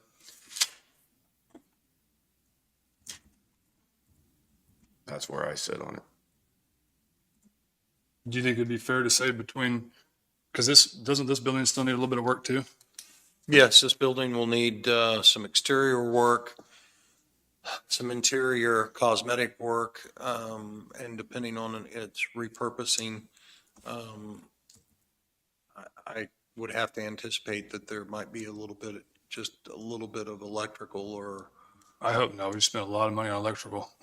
well, what I'm talking about is old air units, a meter being pulled off the back, just a little bit of unseen cost in removal of some items that have been discontinued on it, and then some cosmetic and So, Would it be fair to assume we'd probably be, if we, between this building, the old sheriff's department, the judicial center, and then still considering have to do something with the courthouse, eventually we'd be over $500,000 in remodel?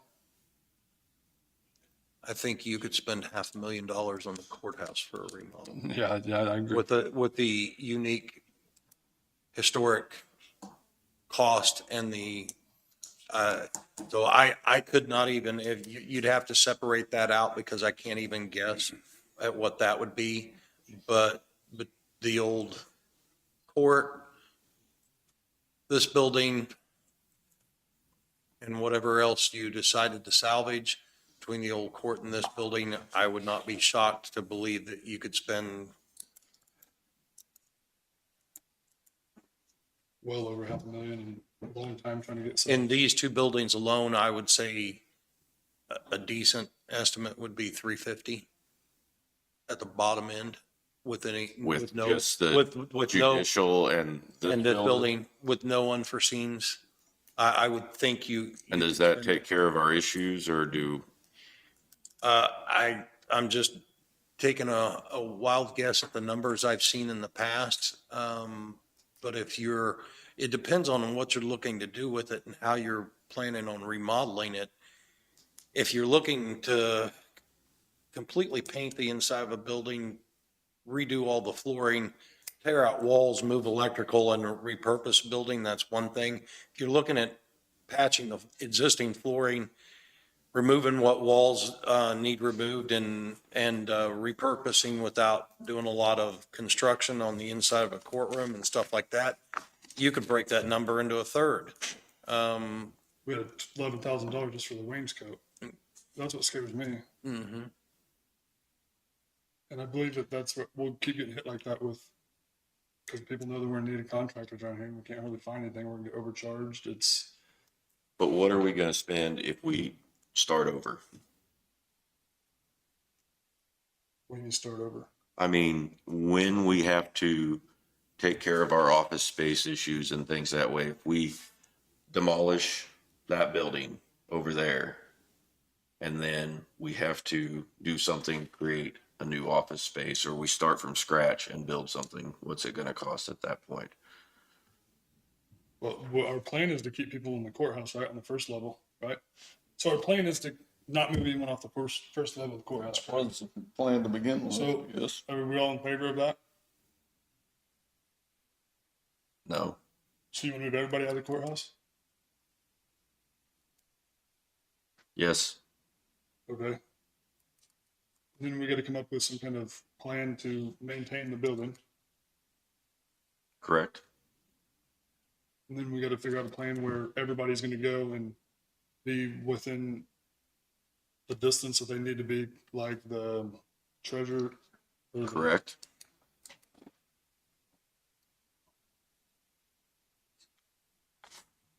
So right now we have the appraisers and the mapping in that building, correct? Or that's the plan for the judicial center, right? The old one, Correct, which would take care of everybody on the top level of the courthouse. correct, Then that building's completely full. correct. Okay. Completely full. Like all the space is utilized. It's going to be, we can't put nobody else. any other office Based in on that. the diagrams and the layout of the building I was giving, yes. So that would- we have how many staff? David, where would you need to be in conjunction of everybody? I mean, would be you being at the jail or the old sheriff's department be, My biggest one that I work closely with all the time would be the treasurer. And it would not be good for us to be any distance apart now, because we're back and forth multiple times a day.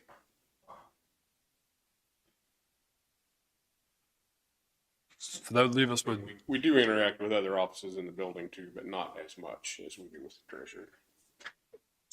so with that being said, we'd have, in the old sheriff's department, we'd have the clerk's office, we'd have treasurers, we'd have Christie's office and DMV, right? That's who's on the first floor of the courthouse now. David, could you pull up for me, I'm sorry, can you pull up for me billing for BG? It'd be a landfill study. Something we've already paid. Yes. Be a study for solid waste in the transfer station. And I'm just looking for the billing. I think it's going to be about $5,000 or so. And the only reason I asked for that is because we've had this discussion and we've kind of spun wheels on what the cost could be and the benefits. I think if you remember that landfill estimate or study, it told us what our projections, if we did these certain things in the projects, what our cost savings would be and what our cost would be by that. If we could spend $5,000 to have someone else come in here, do a complete evaluation and hand us what they handed us in that landfill study that gave us all the numbers without any guesswork and pulled all this information together, told us what the cost benefit and did the spatial analysis that you're talking about as far as the best usage of those buildings and which ones are best fit for it. I couldn't see a better use for $5,000 to give us a directionary path. And I'm sure we could pull that funding from ARPA or anywhere we needed to pick that direction. I'm just suggesting that, so. I'm not spotting anything we've paid that doesn't say bridge projects on it at the moment. It would be end of last year, possibly first of this, so it's probably end of last year.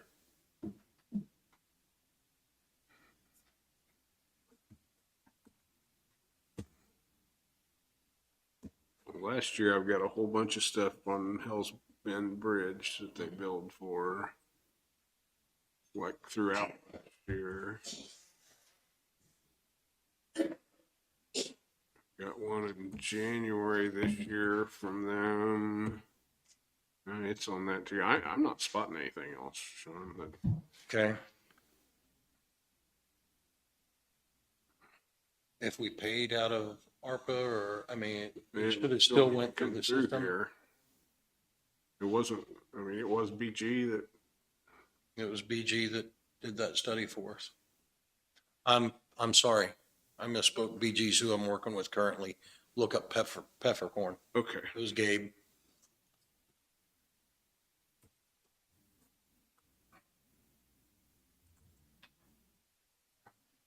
So that plan takes care of the top of the courthouse and David's voting, correct? And this one, Yeah. I don't, Isn't your voting in the I middle? don't think there's any voting. Well, storage of my voting equipment is what we were talking about in the old dispatch area. in the sheriff's No, office. but you're talking about this right here, which is the just taking care of. So there was a benefit study on solid waste transfer station. We paid 12,600. I was completely wrong on that. That was quite a bit more, but it's still an option if that's something you want to do to help bring the numbers together. I could get a cost on it, or I can call these people in and get the units evaluated, whatever you need me to do to help facilitate the discussion and move it along, but I just need to know what you want. Me personally, I'm in favor. And if you guys are okay with it, I'm going to continue on with the demo bid and get pricing for it and try to figure out a plan to present to see if it's an option that we all agree on or don't agree on to get the jail demoed.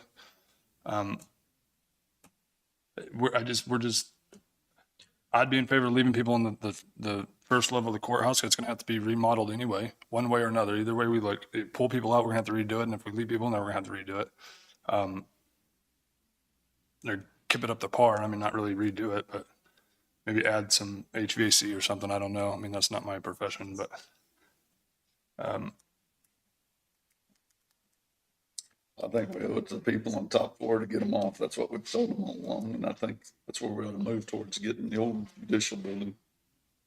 To where we got the top people off the top floor in that building, because I think we've drug our feet and kicked the can down the road long enough.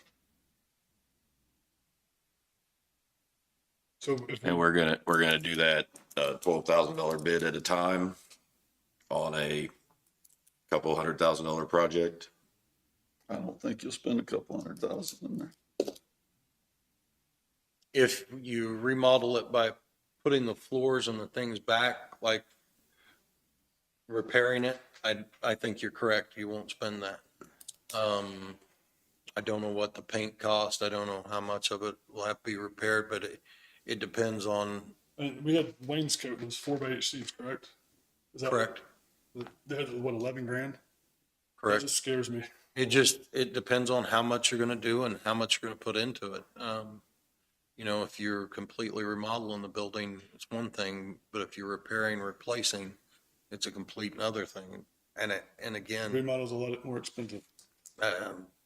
I can bring Randy in and we can talk to him and you ask him to pile these things in and give him the scope of the work that you want him to get the bids for, and we can bring it in one lump sum, if that would work better. So if we did continue on with this plan of taking everybody at this top of the courthouse and putting them in that building and going ahead and starting on that building, then we're considering taking everybody else and putting into the jail, if that's what we do?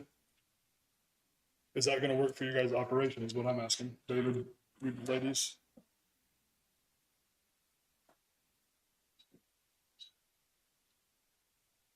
I think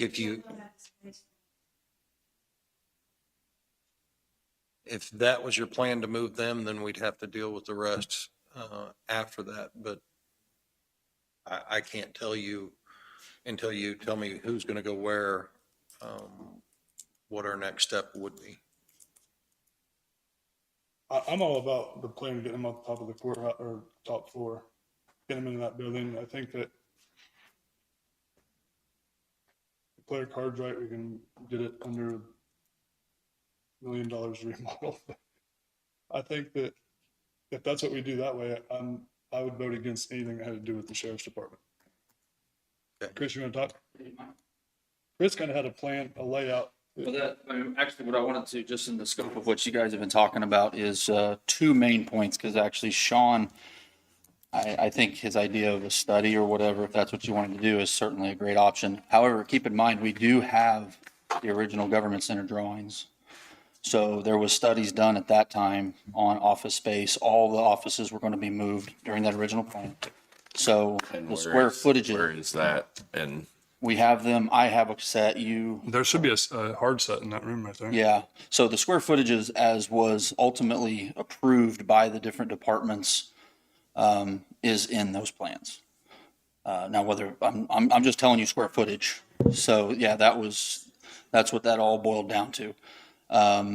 Because they were going to add on that new section on the building and then remodel the district court, and it was going to be an L shape. None of that happened. But at least you have the square footages to start with, to know what an office functionality may be. The second thing is the tower piece. You know, I don't know what your time frame is, but of course, you know, if we're going to have them mobilized for our tower project, I could certainly ask them, you know, would there be, because they don't have to mobilize a second time to come down, if you wanted to try to remove that tower while Hayden, because that's who gave us that bid, the original one, while they're here. You know, if they were to extend out their scope of stay and work on that. The key to that was, I think, you know, the crane. Right. And my only, and you can tell me if I'm wrong, you know, my only concern on it is that taking the tower down where there's a building there, it's going to probably cost a lot more just because of hazard pay and the, you know, an accidental drop would cost them a lot more money. But if the building's gone or it is being demoed, then that hazard pay isn't there. And do you feel like the price would be a lot lower to do it? He acted like that wasn't a concern. When I asked him that question originally, because, you know, we've gone to them 2 years ago, before the Justice Center started, and had got pricing on taking that down and told them, you know, the building would be gone. He said, well, it would be simpler because they could put the crane in a different location or something like that. But it didn't sound like it would be any different because they're still sending guys up to break the bolts loose, take the cabling down, those kinds of things. The crane part, I don't think was an overly, you know, I don't think they were concerned about that. But it was the size of crane, and the crane rental was the main. If there was somebody local, we had discussed maybe there was somebody, if they could bring a crane, might be able to save a few dollars that way. And again, if we hauled it away, I want to say, let's off memory, it was 5,000 savings. And when I had talked to two local guys that do that, not to step on your feet or not, Absolutely. I'd emailed you about it. They seemed really in favor of keeping the material, hauling it off, but Oh, that'd be great. So- I mean, yeah, I'm not, I was just offering that in the email is that would be a cost savings to that. And the third point would be on the old sheriff's office. Of course, our heat load over there is non-existent with, you had 25 inmates in a jail that was Overloaded. built for 8. And, I don't know what the report shows or anything like that, but I would also offer that, and this would be in any structure, because we started doing this at the Justice Center, for very minimal expense. I would estimate between $60 and $100. We could easily put in sensors and monitor those for that humidity level to, if you guys do To decide. help mitigate that issue. Yeah, so we don't run into that again. Yeah, they did that work. It was before I started in '09, so it could have been '06. But, if it came back, if there's other issues, but we just kept adding more beds in the jail. And it was a steamy space back there. which is. How many offices does the appraiser have now in the top of the courthouse? They're in 4 rooms, I guess, It would be, yeah, altogether. 5? 4, because it's 2 on each side. I'm not asking about mapping. Just I'm asking about the appraiser. Yeah, and then mapping's got a couple rooms. So in this drawing, we've got 7 office spaces set up for the appraiser. That would pretty much be 1 per person, at least with the current staffing. Okay. And then 2 more for the GIS. Mm-hmm.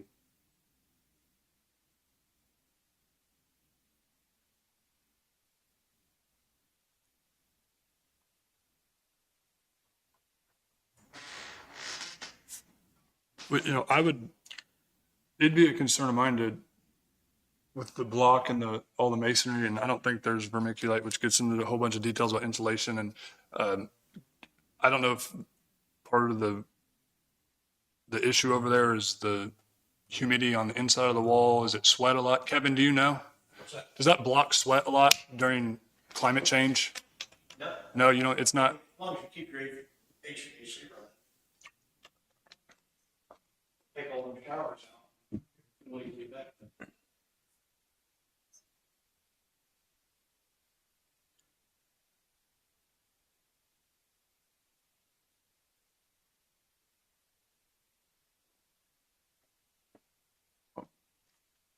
I'm not trying to hold this process up, but I still think that we have usable space in the jail.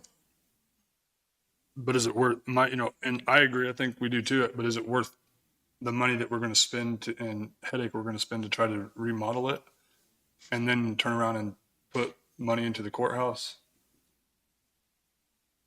and a plan together to maintain that?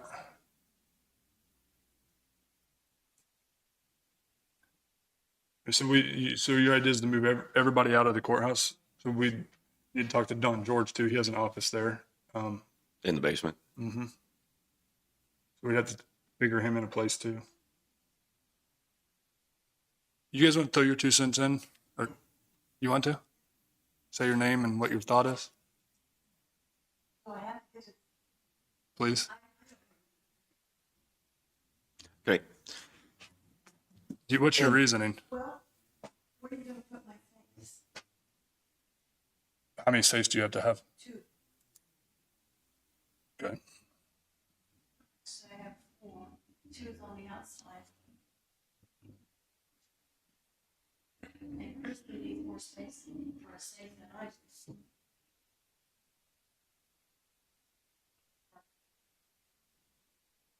Okay. I understand the building needs to be rewired, but I really don't have an issue with the HVAC. Because there isn't none. We have the boiler, which cost us 40 grand the last few years. And, it's a concern of mine that we run window units in about every single office. I mean, there's a way more efficient way to do it than that. I'm surprised it's not overloaded the power there. You guys might know more about it than I do, but do you think it's a concern? It's been mentioned on our K-Camp walkthroughs and some other IT issues that have come up and electrical that we've sent in and did moving things around. The electrical's been mentioned several times as far as needing upgraded and all the extension cords. And so, yes, the electrical is well behind what it needs to be. And that's an area, when you're talking about that building, that Janet and Christie and I don't agree on. I would love to get out of there, have some modern office space, but I need to be next to Janet. To me, the space we have in there is not efficient. We're either, within the office freezing or burning up all the time.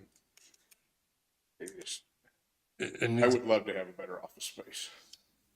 But I also am not going to move away from the treasurer because we can't. We work too closely together all the time. Now, the other part for me is all my election equipment is jammed in a little room down in the basement, which is a horrible place for it. I need to get it somewhere out of that damp basement and where it can be spread out Okay. and we can work with it. And where are we going to move it if we tear the jail down? I don't know. Because we don't have it in this plan. No, we don't. Do you have it in storage in there? I got nothing in that plan for the judicial lives. This is all appraisers and Appraisers, GIS, and that's why I'm saying that it's, How big of a room do you need for your storage of your units? I mean, the one you have is not very big. Well, the one I have is way too small. You can't even walk in the room when the stuff's in there. So, I mean, surely we can make it happen for some kind of storage in and out of that building for your voting machines. We've got 14 of the big scanners that are boxes about so wide and this tall. And then I've got that many express votes. And then I've got some other equipment. The express votes are going to end up taking up about as much space as those if they're set where we can work with them because they're that wide. and I understand, ladies, that you don't want to leave the courthouse. It's not,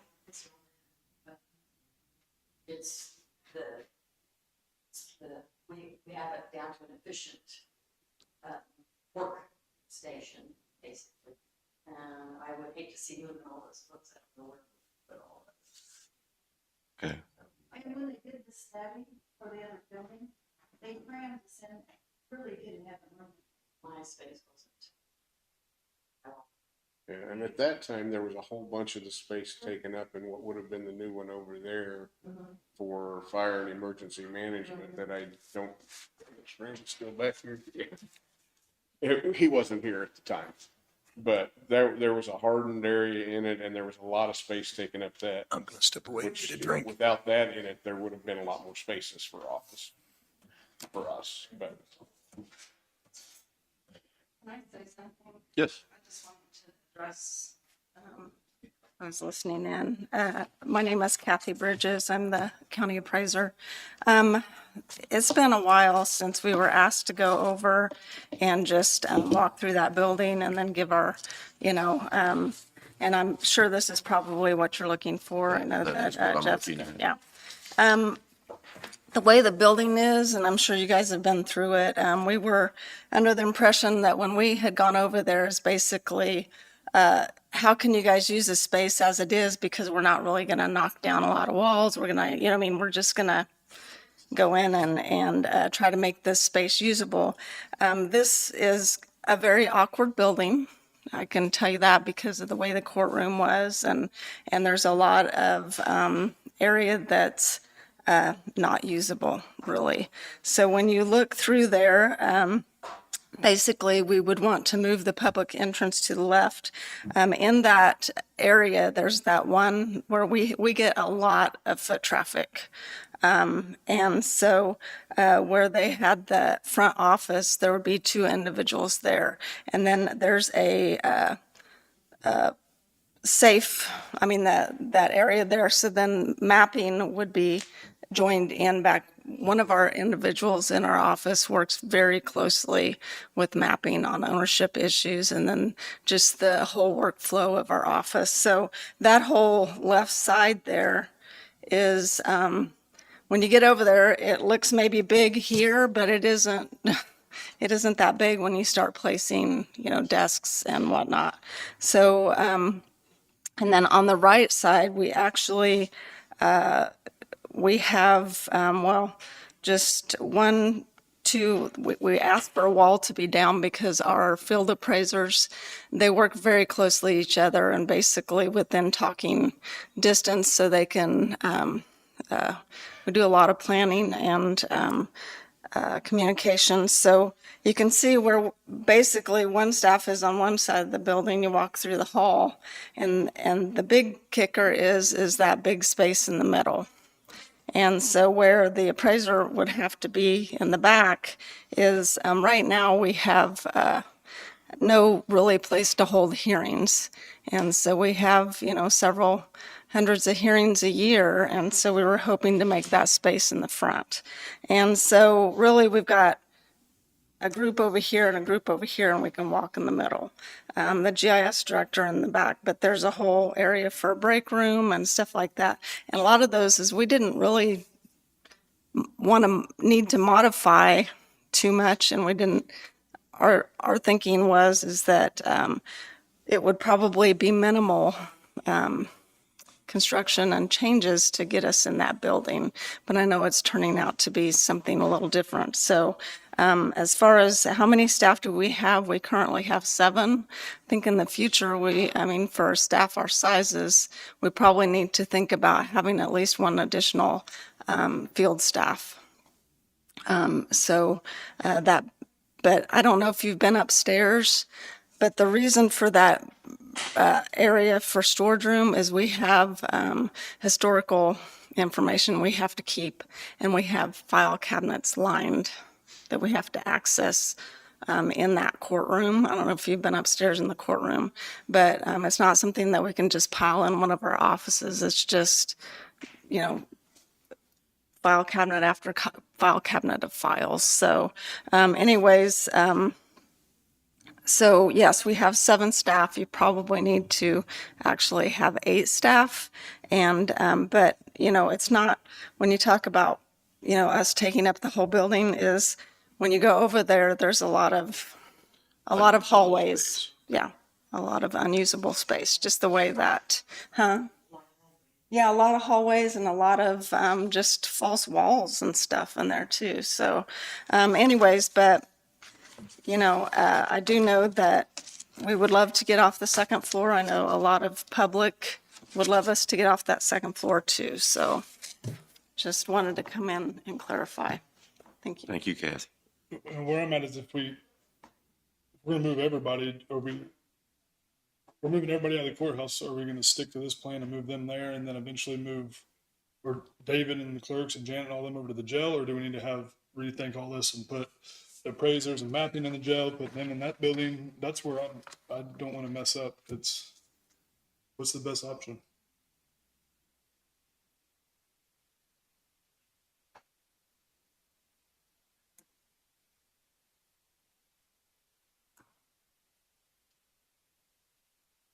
What do you think, Jim?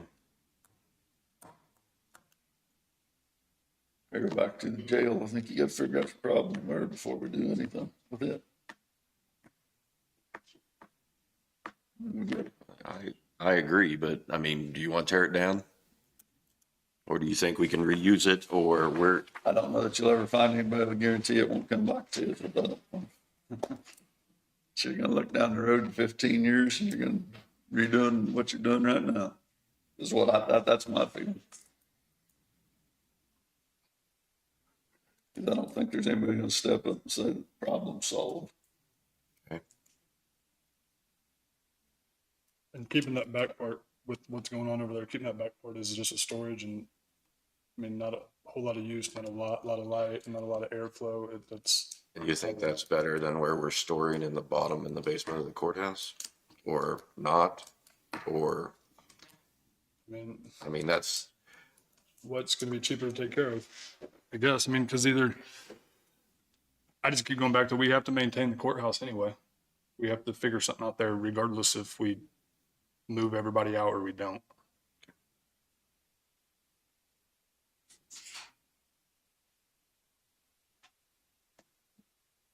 But if, but if we do decide that we want to keep the old sheriff's department, then I don't see how we can proceed with anything until we get a complete plan back on the jail study on how to, preventative maintenance, we'll just say that.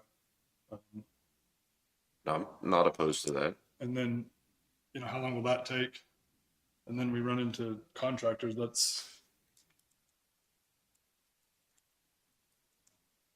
The numbers just scare me on trying to keep everything and maintain everything we have. And Sean, do you have an idea of what we'd spend in here? Did I already ask you that? I believe you did, but again, unless we had a contractor or an engineer, quite frankly, I'm guessing. And again, you're asking for a high and a low on a field I have absolutely no expertise in. I mean, it would just be a guess. You rip the siding, this metal siding off the back of the building, find rot all over the framework or damage to the brick and needing tuck pointing, a roof. I can't tell you. Until somebody gives me that information, we look at somebody that has some expertise in it and gives us quotes or numbers. And David, we have how much to spend in our special building projects? 150, was it more than that? Give me just a second and I'll bring it up.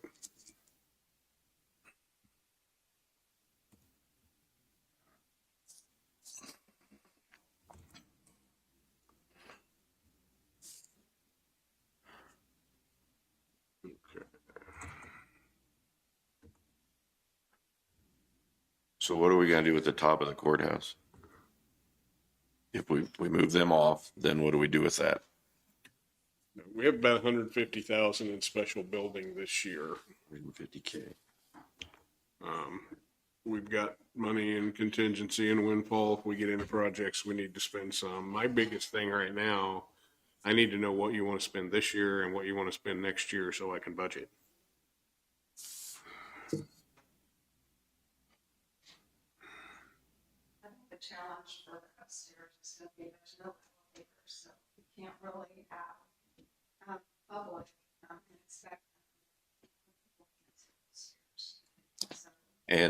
And so what I'm saying is like in our current plan, we can't move the election equipment up there, is what you're saying? Because we can't haul it back and forth. That's the biggest challenge for us is that people taking upstairs. I don't. Understandable. And we're obviously not gonna make everybody happy. I think that we'd just have to fit, for storage at least, fit these units in this building.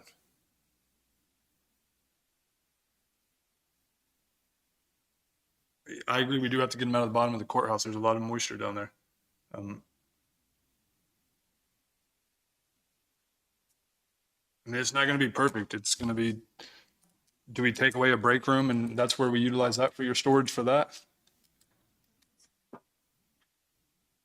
I mean, I completely agree. The first priority is getting people off the second floor of the courthouse. We should have done that years ago. But to me, the next thing would be, for me personally, getting my election equipment out of the basement.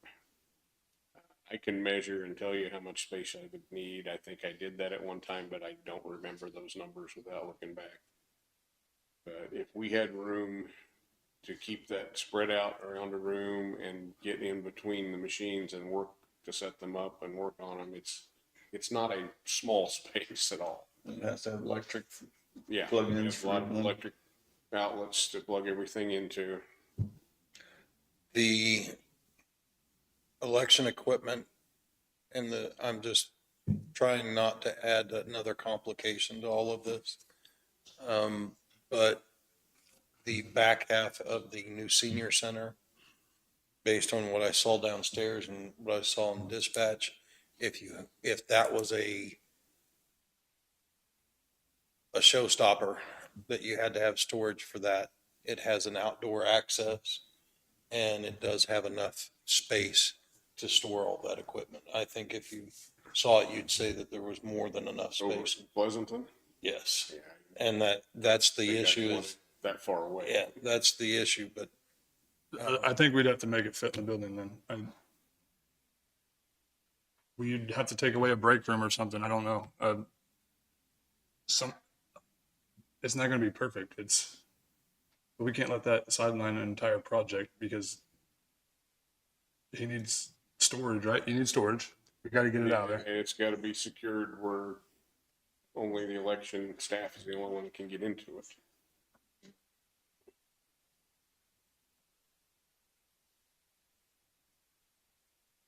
Which that break room and utility room are next to each other, right?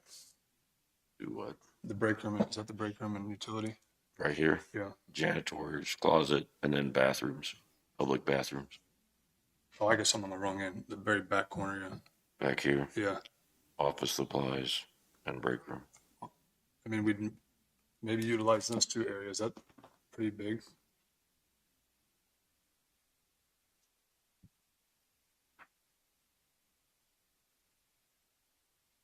We took office material and put into the middle storage.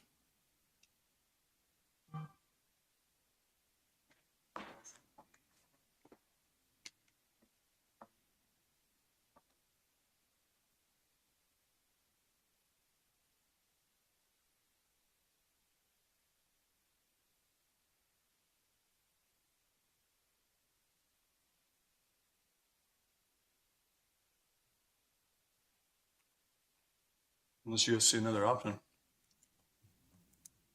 How big is that room? Does it have a measurement on it? 11 foot.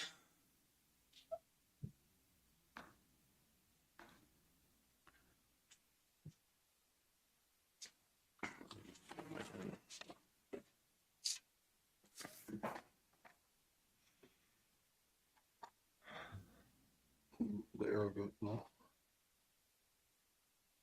24 feet? Or that'd be over that. 20. One's a lot wrong.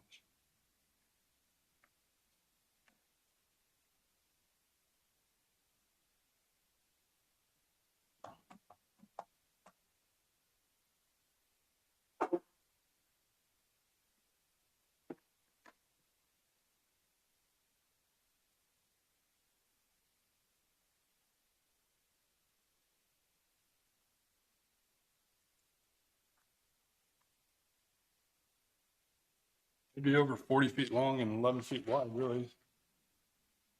If we combine these two and made into voting. David? You know, I think that's probably more room than we would need, talking that much, but Let's get these two spaces right here. is that the west end of the building? Yeah. Be the northwest corner. If that were the case, then I'd also suggest you look at Let's put a door here, close the that door. steps coming out of the back of the building, because if you're moving, I've rolled that equipment before, you'd probably have to put a ramp there. You'd have to take out the steps and There's stairs stairs, on concrete both ramp, sides in there. which is not undoable. It has good sidewalks around it, but, Chris, isn't there Probably back, have to be two done. back exits on that are usable? Yeah. yeah, But they have steps, that's what Sean's talking about. you'd have to take out one set of steps and make a ramp, which Yeah. wouldn't be undoable at all. No, that's a flat entry right here, isn't it? So you The, gotta- the fronts are flat, the two back have yeah. 2 to But 3 then- steps going down. I mean, not that we couldn't, I mean, we could run stuff through, but are we messing with other people every time we move stuff in and out of there, taking it through the whole thing, or with that part we could work with, I mean, we could either make a ramp or we could go out those doors. But, yeah, I think that's probably more space than I would need in all of those. However, I don't know that one of those would be big enough. I mean, how long is this room? Do we know? Just in general? 30 and 40, I suppose. I mean, if I had a space than half the size of this room or less than half, I think I could get all my election stuff in it. Maybe a third the size of We this. could keep the employee's bathroom right there. Big thing for you would be space and electrical Yeah. for plugins. I need a lot of plugins, and I need space to be able to work on the machines with them all spread out and plugged in. Good employee bathroom. Maybe lock that or lock it. Open that. Possibly.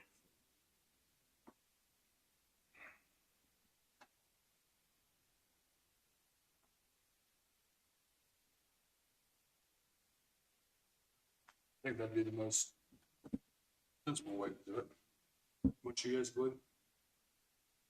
We put a door here, still employees would have a bathroom. There's already a wall right here. Where's the, I was gonna say, are you talking about your? Talking about the Yeah. break room. There, I don't know. But we could possibly,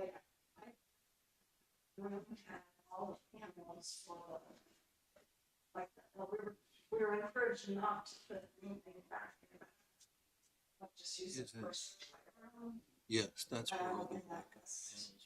that's the utility that's turned into an office building. Because It's in right there. boxes and stuff in there, but, I mean, even on the, we talked about that one room here being open. Here, actually, you said, here, there's an entry right there to where it can just fall off. And we could somehow maybe keep some of that stuff up on the second floor and go ahead and wall off. Yeah, I mean, if I had some space in there, that would work too, because that's originally, we had looked Because at using some. if this is a straight entrance, Mhm. there, I don't know, this is, but before we were like, this wall will be too much to do, so we were told to leave that open, and then, but if you continued another wall here, I mean, I don't, it looks like there's stuff, I don't know if they can get out of it. But like, this is with a raised area, this is a raised Yeah. This one is like concrete raised, I think. That I think could be back down to flat where the judge was. I Yeah, don't think okay, it's- she's got a bunch of mapping equipment that Yeah. they can't fit here, and then this is all full of file, I mean, I don't even know who, if Carol will be using these files in here, because they have so many file cabinets here, but we were just gonna put a line of cabinets here to wall off between us, you know what I mean, so we, instead of, because we've both got so many file cabinets, but you know, this area would be the meeting room to where it could wall off. I mean, solution, yeah, or something. Would you need, by law, would you need two exits? No, I just need a secure storage area. And As I say. I don't see any reason I'd need more than one exit either. Because they're gonna have to build a wall here, could they just build it back and then? We just continue on over here this way, yes. Would that be big enough for you? Well, I don't know how big that is without I don't know. one I of mean, them when you go measuring it over with there, me. it's not as big as you think Yeah. it is. Do you know what I mean? It's like, because these are all angled. See how this false wall is? This is like wasted space. All this is wasted. We're making it work with what we got now. We're Yeah. gonna have to just give a little bit, okay? We're not gonna get perfect, so we're gonna have to just figure it out. Well, I know, that's what I mean. I think I'm that, just saying that this is all open air here and there's nothing. There's a door that comes in here. So that's why I was gonna say anywhere to where he could, you know, take that back, follow this raised here in the back. This would be a pretty good area. It's a Right. straight. Right. 'Cause there's a door back here somewhere, I think. Yeah, we're gonna keep all that open. Yeah. That's, I think another wall.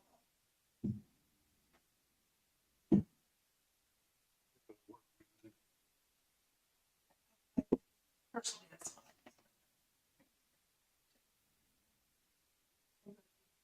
Less expensive option. Yeah, if we could wall part of that off and have enough space, and I'd want to do some measuring and see what the actual space I really need is. Could you look, I guess, and see what? Yeah, but there's no reason I couldn't use some of that space if that would work in the old courtroom. I mean, really, we take that wall back as far as we need. I mean, it'd step up over here, Yeah. I guess, but. You know, I can't read this, but there's maybe the front of the booth. This is what we're talking right now. So, conference room, another way, wall this off either here, back, this way, door, drain it there, rather than taking that wall out. Okay. We could keep some of our older boxes.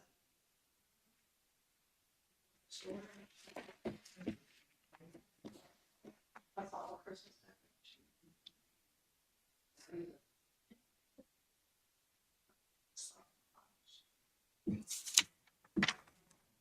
Did you get all that?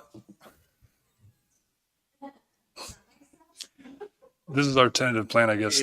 Is it possible for you to mop that up so I can get it to Randy and then call him? I mean, I don't know where you guys want the line. You got to determine how much room you need. I probably need to do some You want to measuring. go over there?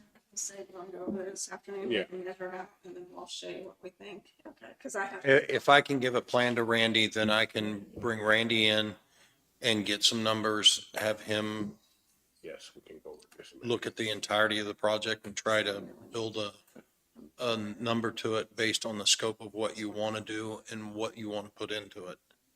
I mean, again, we're talking highs and lows, and I can't answer that until Right. Janet Tell 'em said she would put a parameters. wainscot. I know, $10,000 is ridiculous. Do you think we could pull that up and glue that, iron that back down? I mean, or is it, I don't think that should, I wouldn't like to spend 10 grand on that. I think we should eliminate that thought if that's what that's gonna really cost. That's just my opinion. You guys throw yours in. I don't know, you remember going in there and seeing, I think at least, where my thing was, it looks pretty bad when you first go in. I think that probably for, when you go in there, at least do the wall, the Table and wall, floor. the front area where people are coming in and seeing it every day, because some of our furniture and stuff may, cover some of that in the offices, but out on the open, I don't know if you guys want to go and see what I'm talking about, but right there in the front, or in the hallways, it looks pretty bad. Yeah. And I don't know nothing about that. I know it's a pill up vinyl, probably. And they're on panels, correct? That's my understanding. But again, when you ask those questions and these numbers and guessing at it, that's why I'm pushing towards people that can give me those answers. My experience in construction, my largest experience in construction or remodeling was spent last season in a wheelchair for climbing a ladder. So I'm not your expert. I'm just not, guys. I apologize, but this is not the area that I can give you solid answers on. We're going to have to rely on professionals because I'm just guessing. I think we've got to stop arguing over the finer points and get to making a decision on where we're going. Where I'm at is I like the plan that we have. Wall this off, bring the voting machines over here, leave the people on the first floor of the courthouse that need to stay there.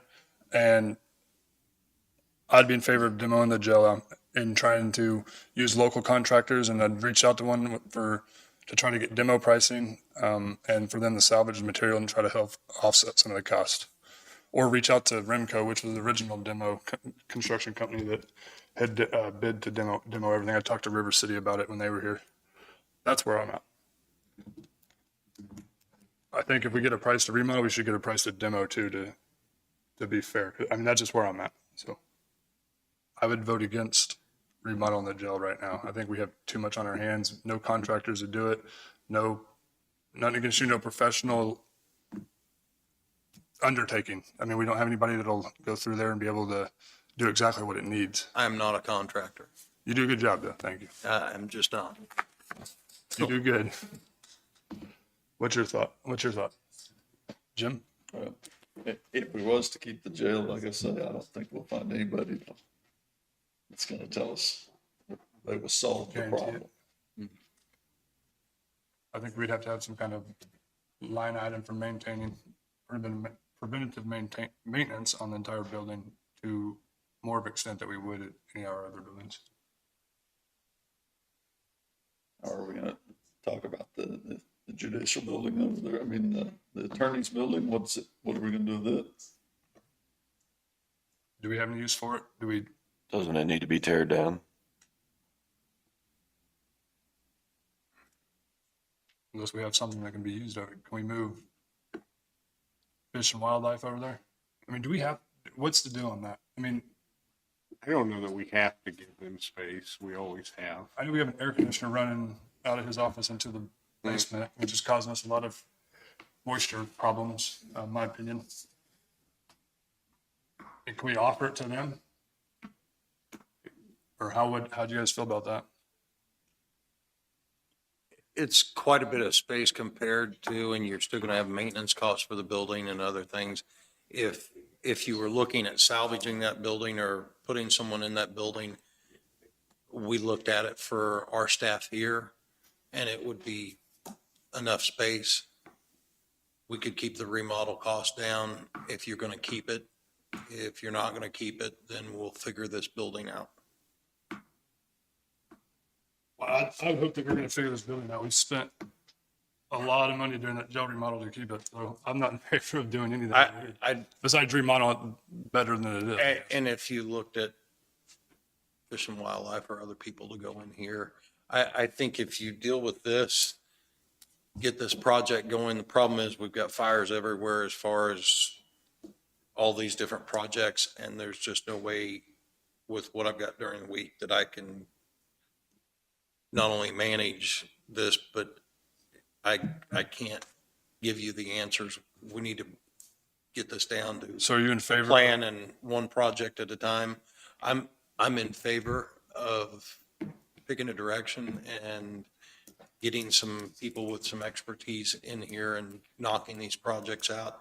I want to get things off the list, but as far as the cost, the space and the effectiveness of that plan, I would leave it to the people that are giving you advice and telling you what they need and how to get that done, because I'm not, again, if I were going to do this, I would look at an engineering firm and get a study and have somebody give me all those answers, because I don't have them. But again, that's going to be a considerable cost and time down the road. And if you I tell think it me, would turn into something like the landfill. We're still waiting on them to give us answers on that. we have the study for the landfill, what we're waiting on is cost prices and some engineering on the cell work. So if this is what you want me to start working on, I'd be more than happy to head that direction and That's try just to me. get some numbers. And You guys throw in your opinions. That's where I'm at. I have a little bit of experience in restoration work, and I would figure what you think it would cost, add 60% on top of that. It's just, there's so many unforeseens, and unfortunately, it's how we make a living. So that's where I'm at. And I would ask that you guys would allow me to continue talking to the two demo companies and getting firm prices from them and the scope of work. And if you guys want to continue on with some kind of plan over there, I would probably at the end of it vote against it, but I mean, I'm not opposed to hearing about it.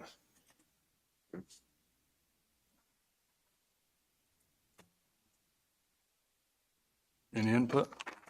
Anybody? Well, I think we need to get going on the judicial building for sure, get it in there. My concern about getting going on it and trying to keep the jail would be, I think we'd be kicking ourselves in the butt trying to continue on with this. And then if this doesn't work out, then we'd have to move all these people over to the jail to keep David and the clerks or David and Janet and all and Christy and all them together. Because they say the jail's not big enough. I mean, at the end of the day, we're gonna have to maintain the courthouse, so. Yeah, that'll still be a bill we have, no matter what we do. No matter what, I mean, even if We'll have we- a huge bill to take care We of. spend 300,000 over there, we still have to put money in here either way, or there. And it definitely needs it. So that's where I'm at. I would be in favor of this plan. And I guess if we want to do a study, do you guys want to do a study on keeping the jail or the sheriff's department? Based on what we have now and we know?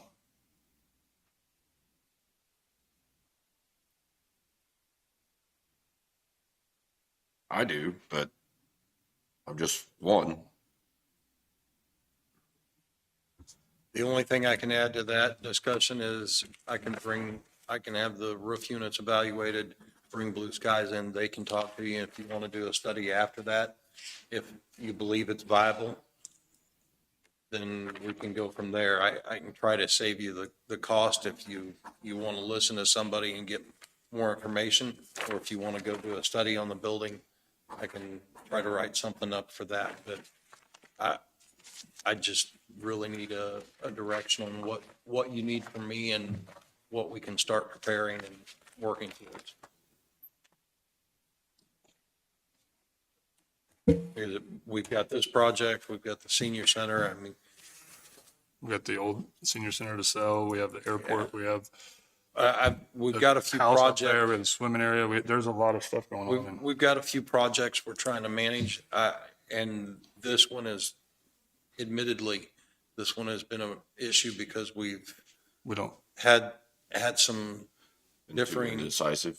Yeah, and it's been tough. So I don't know that there's a great answer, but if we commit and pick to a direction, I will devote as many resources as I can to get you the information you need to get it done. I'm committed to this plan with adding the voting in here.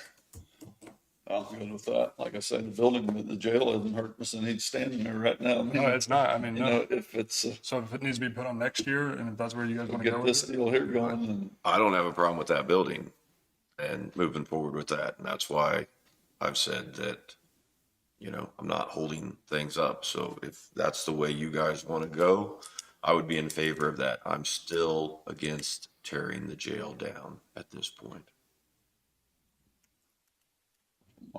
my question on the jail is you show me somebody with guarantee it don't come back to us and what it costs to do that. And I could look at that, but I don't think we'll find anybody that's gonna tell us. And there is some downfalls, and I'm not being derogatory to the gentleman that made these bids or his company or the industry. But never ask a used car salesman how great a car is. And we are talking about the advice from somebody that makes money from that rather than somebody independently that would tell us what that is. So you are talking to somebody that sells a product. You have to understand that that's the end goal here, as to whether or not, we get all of the information or not. I haven't worked with the gentleman. He seems very diligent and he answered my questions as quickly and as professionally as possible. But if you want independent work, you have to pay for it. And that's the problem, is it comes at a cost.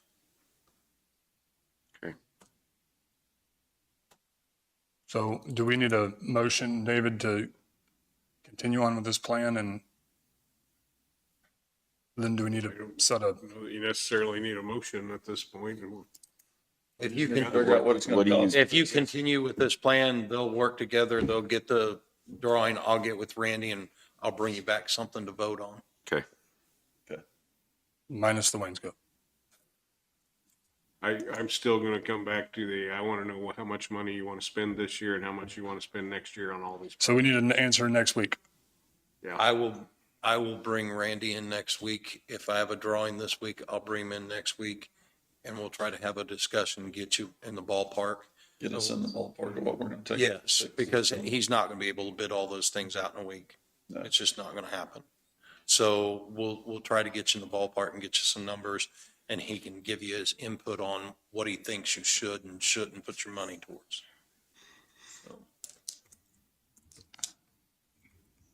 All right. Are you all good with that, everybody? Yep. Kathy, you good? Pam, you good? You like that plan? I think you're right. Because you said there's panels or something back there? You said there's panels or? That's where the electrical comes in. All right. Well, then, is everybody happy? We good?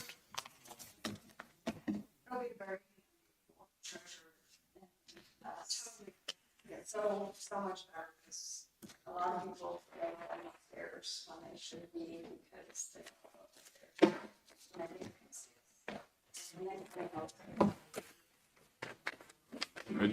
I found the plans on the original, when we were gonna build a new administration building of just the office space I was gonna have. The election equipment room on that, it was an odd shaped room the way they pieced it in there, but it was roughly 30 feet long and depending on which part of it, between 10 and 15 feet wide. And I think that was probably a little overkill on what I needed for 150 that square one. feet or so.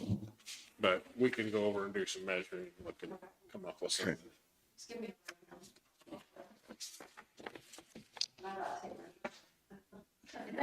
You have those? Y'all have painting clothes too, right? I'm just kidding. Jane's doing all the woodwork, she said. All right. Thank you guys for coming in and giving your input. I think that's where the direction we're going. So, Thank you. thank you. Sean's either done talking to us or he's over it. The chair was a little difficult, but if I need Who, me? The chair, Oh, the no, chair. the chair, the metal chair. again, it's a whole lot. All right. Okay. But if you need me up there, And that takes care of, I'll get the keys to David. If whatever you need. I think a key is probably the big thing. Kathy said she's got stuff to measure with, so. I'll get you a key and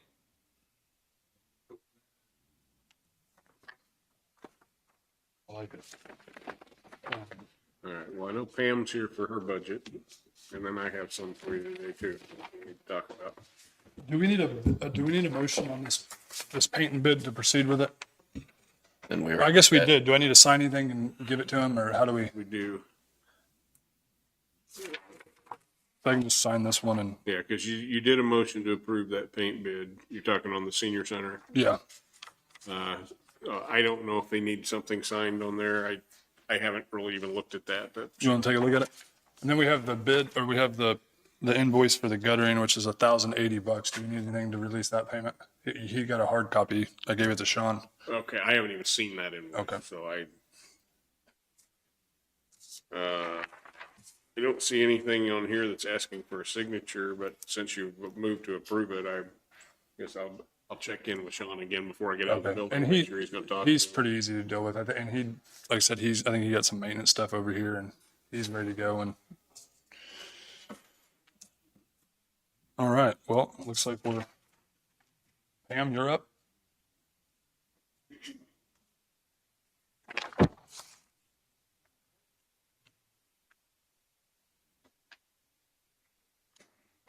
Thank you. There's a lot more to that than you gave me. Kevin needs to take notes. I think she had a better budget. Well, I kind of got through the grapevine, you wanted a lot of detail on what our department does. So I know this department is confusing for everybody because nobody really knows what it does. So I'll give you really a good breakdown of it. The purpose of Linn County GIS Mapping Department is to provide accurate and detailed cadastral maps, land information, and management for taxing purposes. The specialized technical work involves multiple software programs to provide digital maps and databases for all county departments. We digitize or draw on the computer all the plats, subdivisions, surveys, and lot splits for appraisal mapping and the planning and zoning.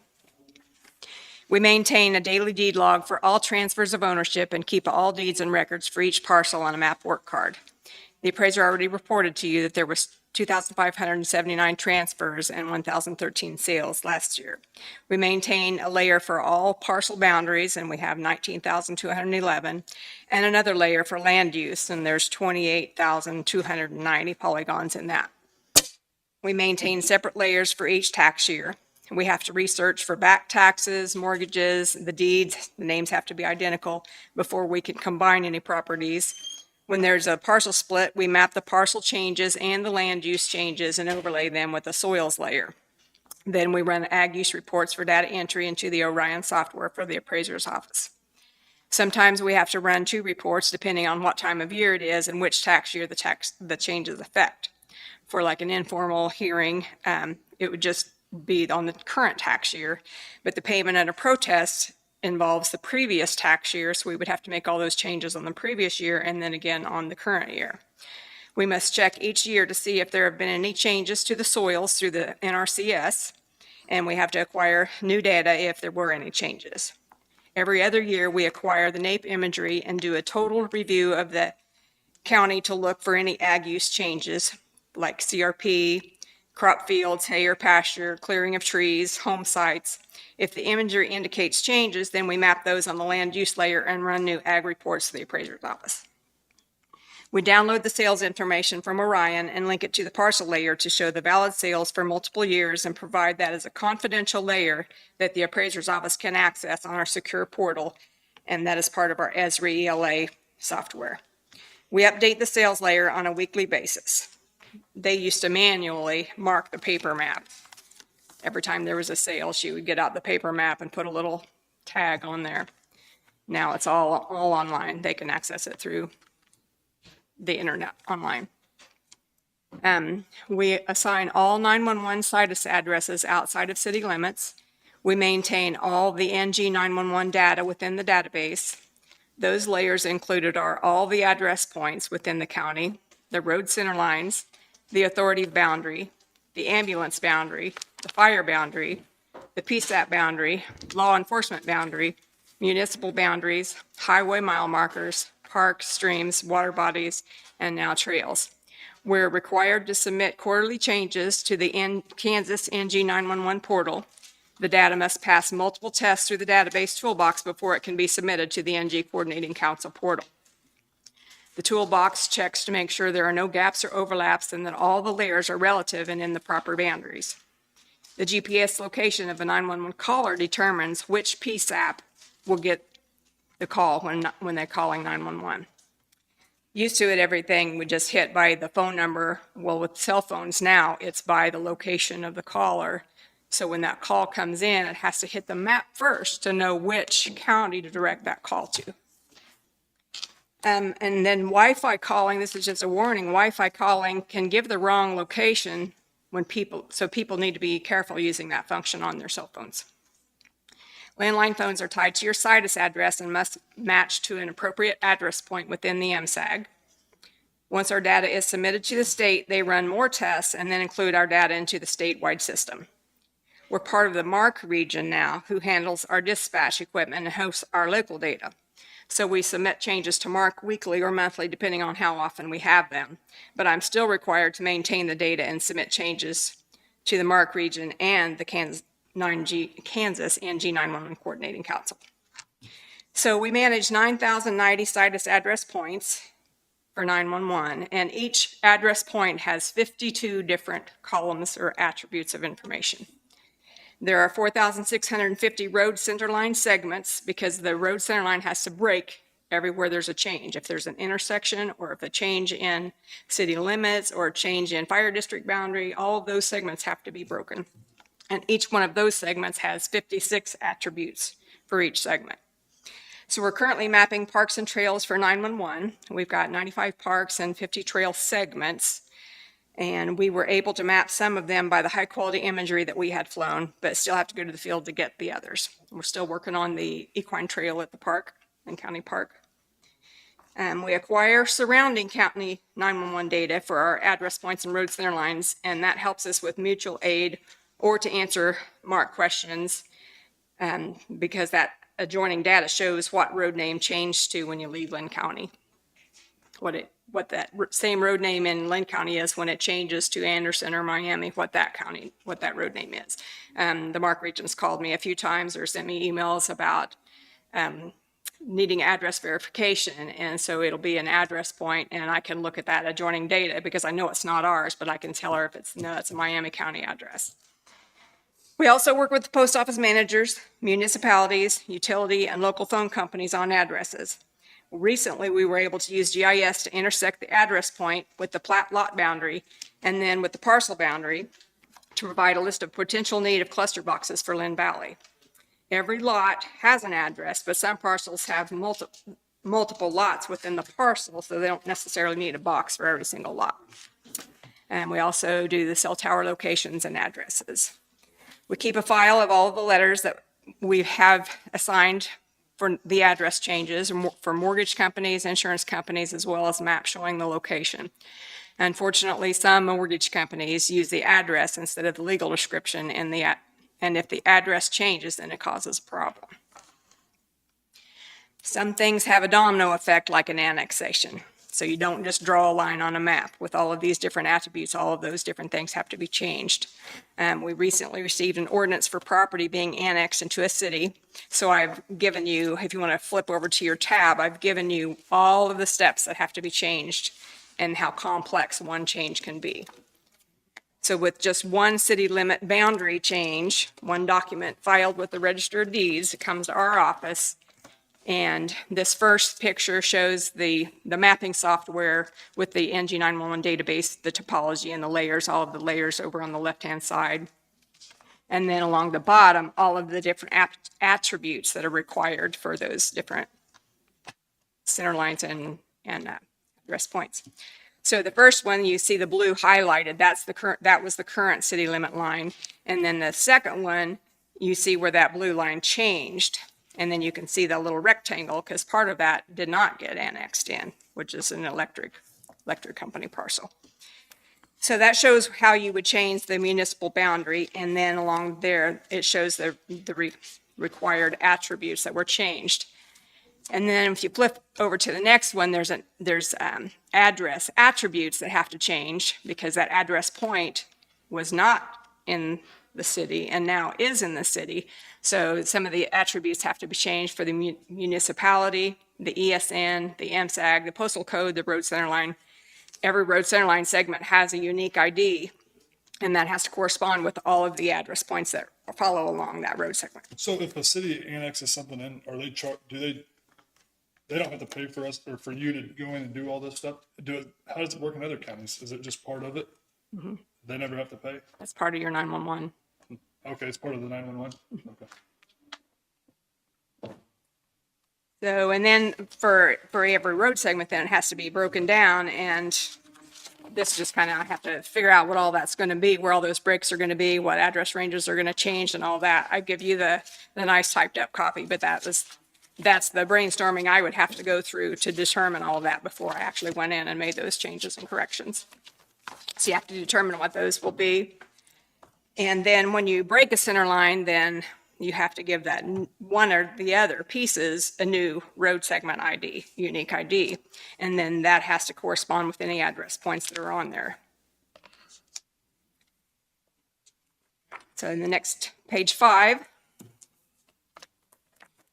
it shows there where I've changed those. You can see the SEG ID, that's the unique ID for that segment. The municipality on the right or on the left, those have to be changed and updated. The address on the left, from and to, and the addresses on the right, from and to, and then the postal code, whether it's Lacine or Linn Valley.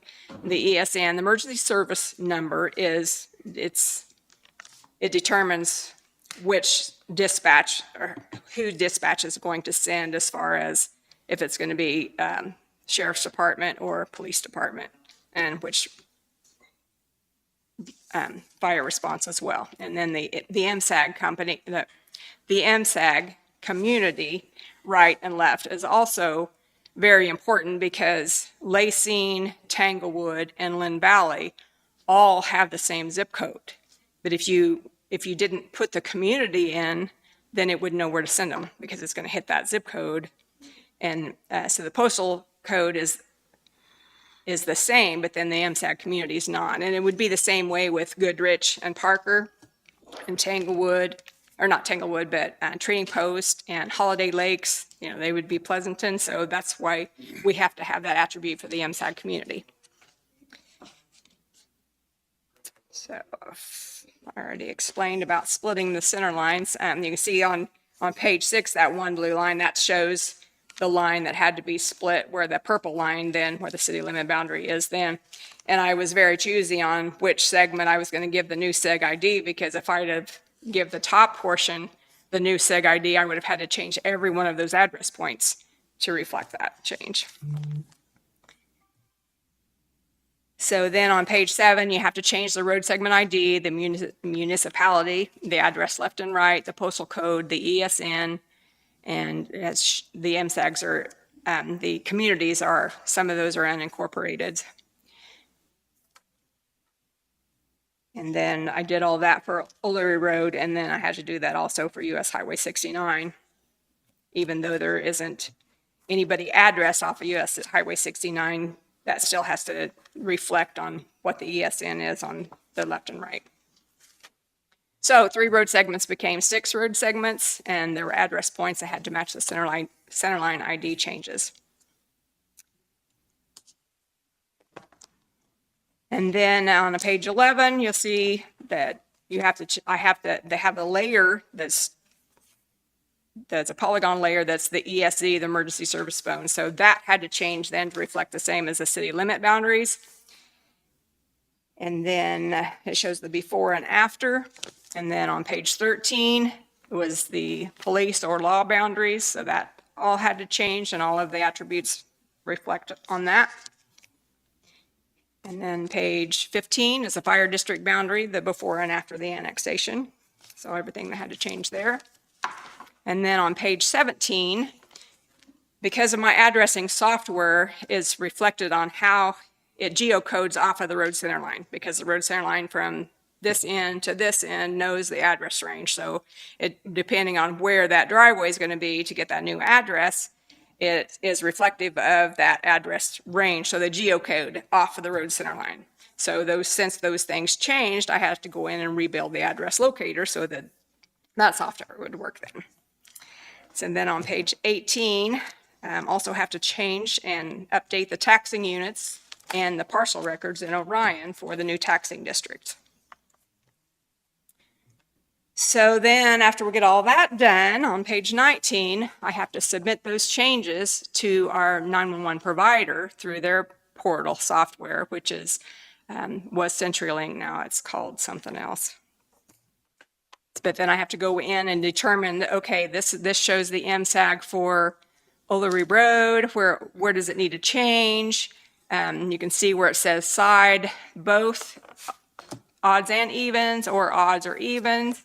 And then you have to look over and see how many customers there are on that segment, because you can't orphan a customer and let them fall out if a 911 call came in. If you orphaned that customer, then they wouldn't know where to send them, the call wouldn't go through correctly. So then on page 19A, I highlighted, it shows the MSAG range that needs to be changed. So then I submit that change. On page 19B, had to create a new record. I had to add the records that would reflect correctly for the ESN 6109. And then I also had to add a new record for the 604, and those were the odd sides of the road. And then 19D was a change. So I added 2 new records and changed 1 record just to reflect on that center line for the MSAG. And so I did that for O'Leary. And then I had to go in and check the pending changes tab to make sure it's all correct and everything before they follow through on that. And then I had to do the same thing for US Highway 69. Added a record and changed a record and added another record. And then checked for the pending changes to make sure those were all correct and everything fit the way it should. And then back to the addressing software, they have a toolbox in the database, and you have to run that toolbox before you can submit any data. It checks to make sure there's no gaps or overlaps and that everything is within the correct boundaries. So I ran the toolbox, and you can see there it had several issues. Most of those weren't real issues. I just had to go in and say, mark it as an exception because it doesn't want a dead end. It needs to connect to something else. But when it is basically a dead end at the end of our county, then you just go in and mark it as an exception. So had to go in and mark those things, and then they just marked those as exceptions to the rule. And then there was one where I missed getting the road center line changed on one of the address points or something, the unique ID. But running the toolbox takes about 25 to 30 minutes to run that. And sometimes you have to close the map, restart it, start it back up again, just because of little bugs in those toolboxes. But once it's passed all of the checks, then it can be submitted to the NG911 portal. And then once they get it, then they check. They have more tools that they run before it actually goes into the whole statewide system. And then we are separate. We're not on the state hosted solution. We're through the MARC region. So then I have to submit all the changes to them too. So that's just an example of the complexity of just one document of what all is involved. So if you want to flip back, a request for an address might trigger a building permit. This is another domino effect.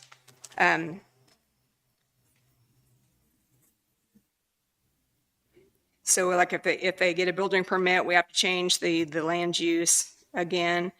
It affects the mapping department, the public works department, planning and zoning, as well as the appraiser's office.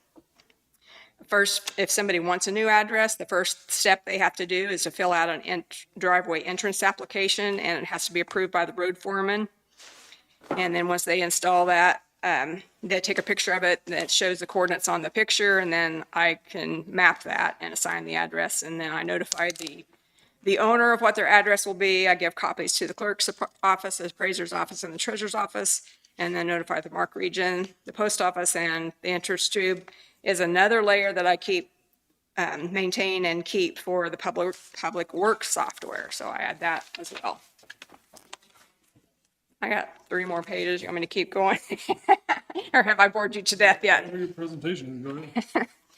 Okay, so I'll kind of hit on some of the specific layers that we map and maintain for the other different departments. So we map all the political boundary layers for the clerk's office, school districts, school board member districts, taxing units, townships, voting precincts, road districts, library districts, hospital district, cemetery district, commissioner districts, and we provide tax unit shape files for the yearly certification that David has to do with the state, and we assist with data information for the Elvis voter registration software. Emergency management, we did a river flood stage maps. Depending on how high the river flood is, we would determine how far that spreads out, and so what areas would be covered by that. We have the fire district boundaries, the fire station and ambulance locations, the helicopter landing locations, auto aid, water rescue, evacuation routes, hydrants, electric service boundaries, rural water district boundaries, search grids, school building locations, and just got through doing water tower locations. And for AMR, we provide specific large format wall maps and smaller maps for the vehicles, and we've also created a mobile map app if they decide they want to use it. For the treasurers, we just got through mapping 137 properties for the tax sale that's going to be on Friday. We also have hard copy wall maps, and we provide those online. You can search by ID or the tax ID, or click on a bookmark for each lake development, and then once you zoom in closer, all of those parcels or all those that are in the tax sale are highlighted in yellow. We provide copies of the new address changes, as I said before. We also provide a list of plat lot numbers for the Linn Valley Lakes. Planning and zoning, we are very involved with comprehensive plan with all of the maps involved with that. We do flood zone. We're involved with the flood zone review meetings and the maps. They're getting ready to finalize that here in a month or so, I think. We were able to overlay the flood zone with the address points since they're on the building, and then overlay that with the parcels to get the owner name and the mailing address to notify those specifically affected by the flood zone. I don't know if you guys are kind of glazed over by now, but the part of the 911, it's determined on where they access the property, so it's your driveway.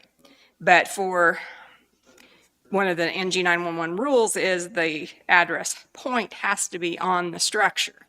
So we were able to take those address points to see where the flood zone was, any address point that was within that, we could overlay that and run a report and get all of those addresses.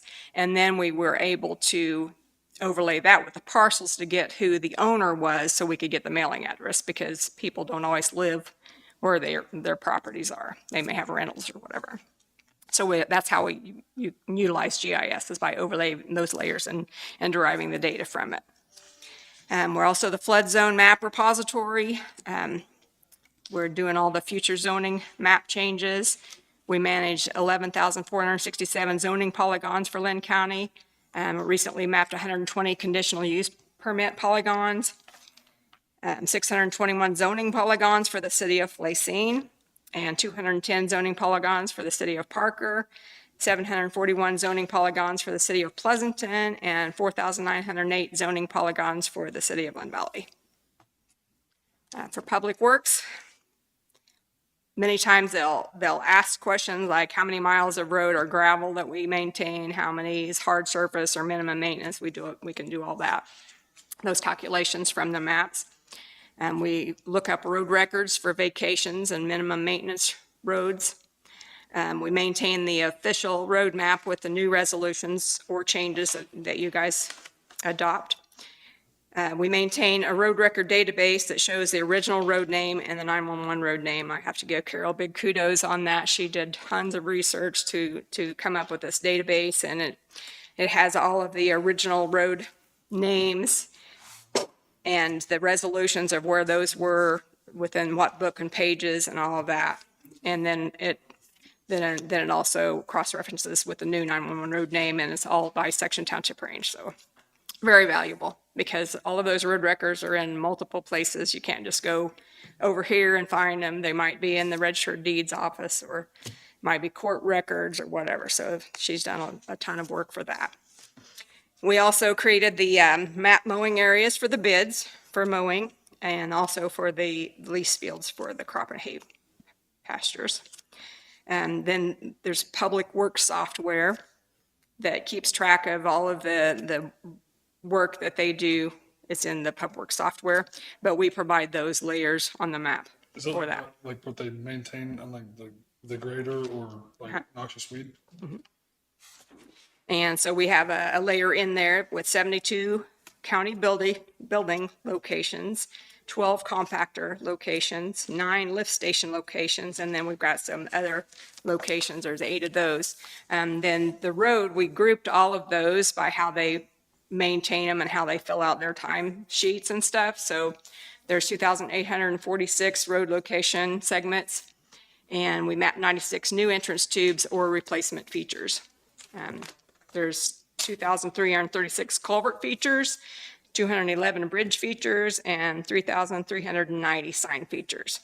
And anytime I make any change on that map, then I have to synchronize that with the PubWorks software, so that those links, you can go to the map and right click on it and it will bring up that Public Works record, or you can go the opposite direction. You can find that record in the Public Works and then reverse it, and it'll show you where it is on the map. For the Linn County Park, we did a story map, which is basically a little online tour of the campgrounds with pictures. We map all of the camper lots and the tent areas, the utility layers, the electric, water, sewer, the county buildings. We've got all that on the map, and we've got that where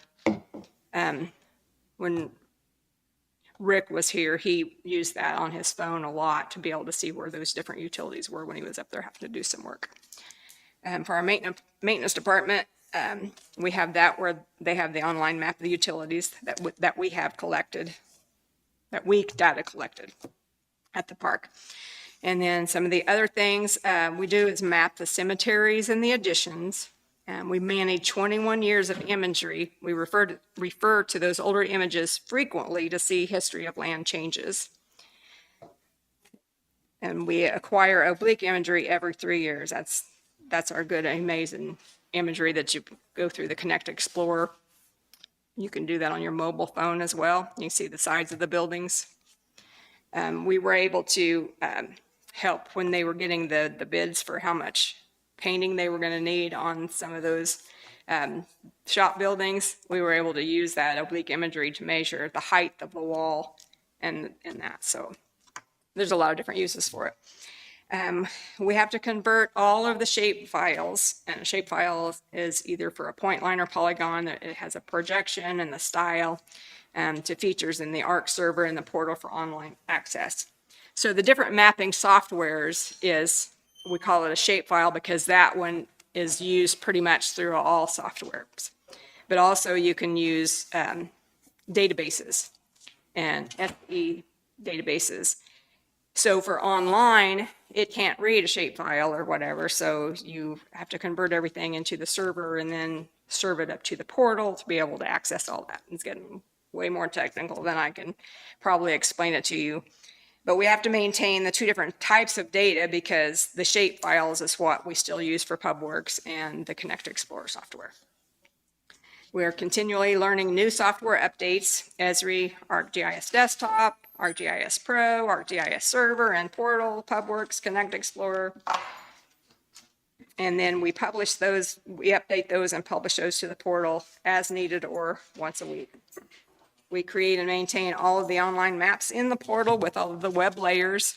We create and maintain web apps, which are for your mobile-friendly device, from our online maps for the mobile access. We create and maintain data collection apps for sanitation inspections, trails, home sites, and weed spraying. We created the online surveys for different projects, including the comprehensive plan and the economic development housing. We scan large plats for the Register of Deeds files, and we provide and maintain online maps specific to their department. We print large format posters for the Health Department, District Court, and other departments. We provide digital parcel boundaries that are linked to the Orion data that is accessed by the Open Records for Kansas appraisers. It's a public map link that's on our webpage. And it's actually hosted through DAS, but we just have a link there. And then many people are used to using this site, but we also have all of the parcels on the maps that we provide through the portal, which is a second link. We recently added 15 public online maps, the rural water district boundaries, the commission districts, school districts, cemetery, library, hospital, soil types, which that shows where the prime farmland is, our streets, the flood risk review, the electric provider boundaries, the voting precincts, townships, tax units, fire emergency zones, future zoning map. All of these maps also have parcels on them, but we don't have those turned on. You just have to go in there and turn them on if you want to search by the parcels. We still offer the online parcel map link that's hosted by the state for the Open Records appraisers because it has building information linked from the appraiser records information also. We have a disclaimer on all of our maps for taxing purposes only. These are not a legal survey and they are not intended for conveyance. The online parcel information contains a property description, not a legal description. The address information comes from a different source and it could have an error. It's very annoying for someone to put information obtained from the internet on a legal document and then they say, well, that's the information that you provided. What they can access online is a copy of the data, and we fix an error on our working data and it might not show up online for a while. So people shouldn't just use that for legal. We also answer lots of questions about road right-of-ways, lot dimensions, location and history of signs, software changes, and what we must learn new software, but sometimes you lose the tasks and can no longer use the original data. For example, the road signs, we currently have a database that holds pictures taken that was that were taken with the GPS camera that shows the location of the sign, as well as the actual image of the sign that was there in 2012. So if you click on the map, there's a link that shows you the picture that was taken in 2012. You can see if it was a wood post, a metal post, if it was stop sign, street sign, or whatever. So Kevin, a lot of times if there's a sign down or missing, he'll say, you know, can you have a record of that? And so I can pull that up. With the new image, with the new software, that wouldn't be available anymore. It wouldn't work with the new software. So I still do things the old way and the new way. But we do need to do a new inventory of all the signs that are there now and put those in the PubWorks software, because you could access those images there as well. Some departments are more involved in wanting to use the mobile apps and the online maps than others. We try to accommodate the requests. We maintain over 200 different layers of information. If we don't currently have the information mapped, we try to either map it ourselves or acquire the data if we can. And some of the acquired data is proprietary for our own use, and we can't provide that to anyone else.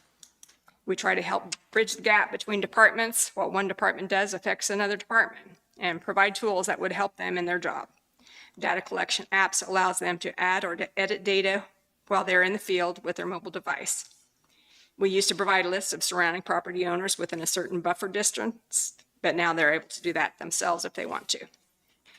We provide our address points and center lines to HERE Technologies. They're an online mapping provider, and our hope is that the Google type searches will become more accurate if they start using our rural data. We also submit suggested edits to Google Maps when people are having, they'll report and say people are having trouble finding us, so I can go in and suggest an edit on Google, and I've gotten some response back from them that how many different views have noticed the change, so that's helpful. This is an inclusive list. We do other things as well, but it gives you an idea of what we do in the GIS mapping department. Do you have any questions about any of that? How are all these, like, the commissioner lines, that'll determine my population? Or like the district lines, that's population? Yep. How often does that change, or how? Well, they do the census every 10. And we look at it 20. after every census and see if we can arrange any closer than it was before. Yeah. I looked at it last year at some point, and we really couldn't keep existing township or precinct boundaries and make it any better than it was. But we did have a change in the 2010 census. And Yeah, getting after that. yeah.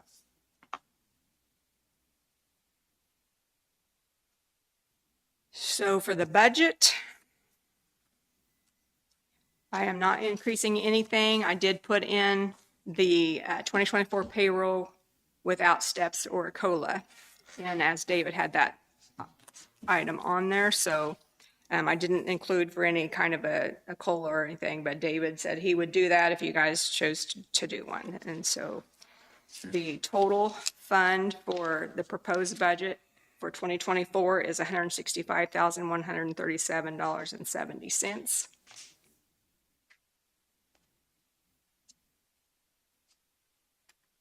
I don't have any questions, thank you. I don't have any. I appreciate all the literature. Aren't you a president of something?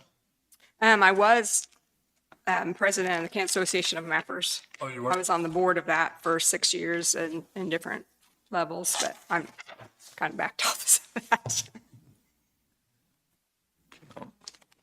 I appreciate all the information. I don't have anything. I don't either. I'd make a motion that we tentatively approve the mapping fund for $165,137.70. I'll second it. Motion been moving second. Any more discussion? All in favor? Aye. Thank you. Thank you, Thank you, Pam. Pam. So I gave you 3 budgets I wanted you to look at today.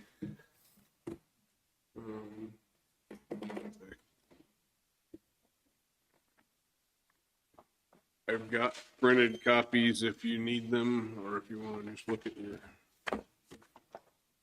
screens, but there's a set for each of you if you want printed ones, or if anybody does. I'll take it.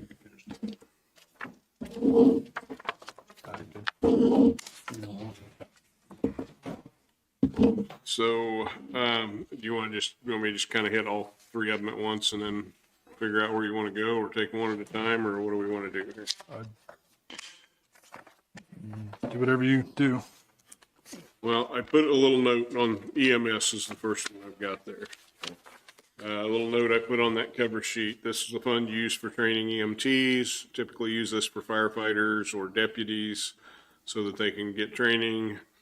If they do that, we require them to sign a contract with the county where they agree to reimburse the county a prorated amount if they leave our employment before a specified number of months. And we base that on the amount the county spends for their training. So I think what we've done the last few years is, just as an example, if we spent $1,200 on somebody's training, then their contract would say they had to work for us for 12 months. We figure $100 a month to pay back with their time working for us.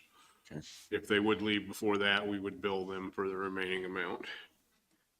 So far this year, we had not spent any money out of this fund, and some years we don't. It just depends on if we've got people going for training or not. I put in there that we might spend a couple thousand at some point this year in case we've got someone who does want to go through the program. And then I left the budget the same for next year at 12,000.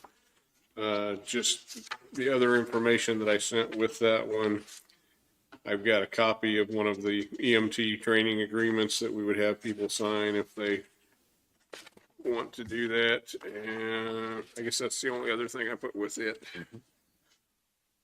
So that one is 12,000, which is no change from this year's budget. So does like paramedics for AMR, are they allowed to use this fund or no? We've never done any paramedic training in it. I don't think there's anything that says we couldn't. It'd be a matter of somebody coming and talking to the commission to see if you wanted to help pay for some of their schooling on that. That's all being funded by them, and we're already paying them. Yeah. Right? Well, we're paying them for salaries and everything that they do, and I don't know how they do their paramedics when they go to school. I don't know if they're paying them a training through AMR or what they do on that. So we pretty much just firefighters and deputies? That's what we've usually done in that, and that's people that would be first responders working for the county, not necessarily for the ambulance, although they could work for the ambulance service too. I mean, I'll tell you, back in the 90s when I first got my EMS certification, I did this with the county, and I agreed to stay on the fire department for however many months it was, and stayed on for years after that anyway. So, but it did pay me back for some of my training costs at that time. Kevin, do you utilize this?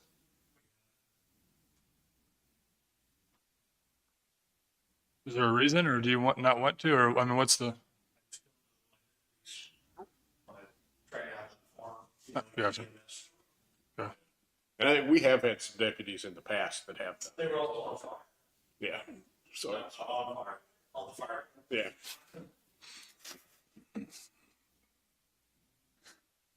All right. Do you need a motion to totally approve that one, or? If you want to go ahead and do it as we go. That just comes straight out of the general fund, right? Yeah, it's just a line item in the general fund.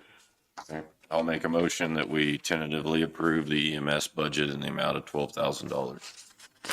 I'll second. Motion been moved, second, all in favor? Aye. Aye. Okay, I think the next one, the way I had them arranged was the ambulance, was it, or? Yeah. I don't know if you want to tackle that one next, or if that one might end up taking more time, but. Should we wait until Galen's here with that one? Well, this is taking in the increase they've requested.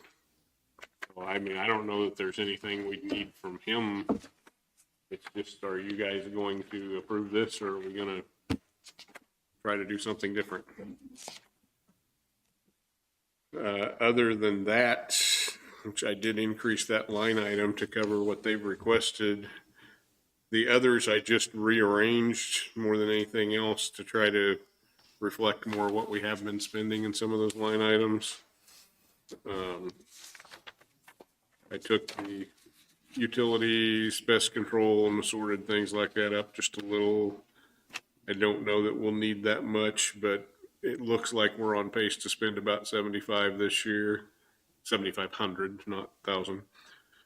Repairs, we haven't done a lot this year, so I left a couple thousand there in case we've got something on one of the buildings, just a minor repair. Insurance, I've got that going up. I mean, I know our insurance costs are increasing again, so. And then capital outlay, I think I just knocked a couple $100 off there to get it down to an even thousand on the bottom line. So I've got that one at 1,119,000, which would be a $204,500 increase.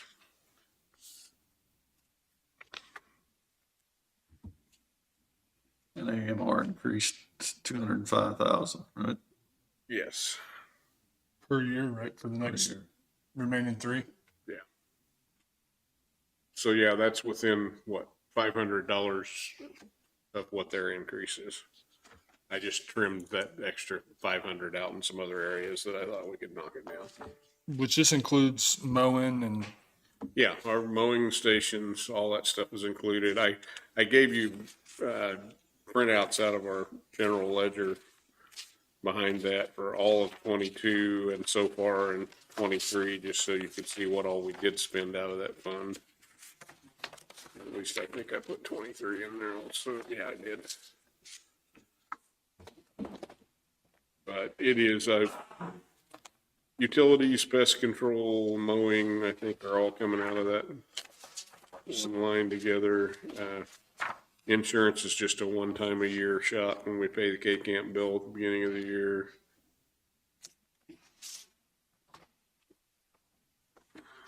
so the 75,000 or 74,500 a month is for, what does that cover? The salaries of AMR? I mean, what is, Oh, the subsidy, that's the whole having the service here. I mean, that's their, So essentially, aren't we covering the downtime? well, That they're not billing. they're paying their people 24 hours a day on But I duty. mean, they're billing insurance or people for transports and things along those Right. lines. Yeah, they don't get We're essentially paying for the downtime to have the service on duty. here Yeah. within our county. Yeah, when they submit bills to people's insurance, it's only if they transport. They may be able to submit some You're just paying supplies. for the service. of But yeah, having them on I mean, duty. this is what we're paying to have their Right. service in the county to take care of us. And we do need to provide ambulance service in the And they county in did- some way. can you explain what they did, what, three years ago? Didn't they, before this contract was signed, they went backwards? Oh, they did knock some off from the contract we'd had the 5 years before that. I don't have that one opened up where I can get to it quickly, but I know it did go down some the last time we renewed a contract with them. And like Marion County, I spoke with the commissioner out there. They're spending 1.2 million prior to this year on their ambulance service. They're doing it completely in-house and They're everything that way. just And they slightly bigger county than Right. us in population, but But- not much. a little over 10,000 people. Yeah. So, but Yeah, so in-house, it's still costing them. 1.2, and that was before this year, and they were going to have, they were having trouble keeping staff there as well. So they were going to be seeing increases as well. I think you also take on a lot more risk if you're running it yourself. Because all of the things that could happen in the medical profession that you could get sued for right now with AMR running the ambulance, they're the ones that are on the hook for that part, not us. I guess what's irritating to me is we're in a 5-year contract and this happens right in the middle of it, but yet we have a juvenile intake one where we're spending a lot of money and we can't break it, but yet I don't know. I mean, what's the contract good for? Well, I mean, and what did they tell us? That if we didn't approve this, that they were going to use their out to cancel our contract? I believe so. So, No, I get it. I know we don't have a, I mean, we have our out in our juvenile contract. We just haven't exercised it as well because we haven't We just have got to get everything out lined there up. by July 1, the juvenile. I mean, this year we can get out of this too Right. with 5 or 6 months Right, we can cancel it the same as they can is what I guess I'm trying to say. Mm-hmm.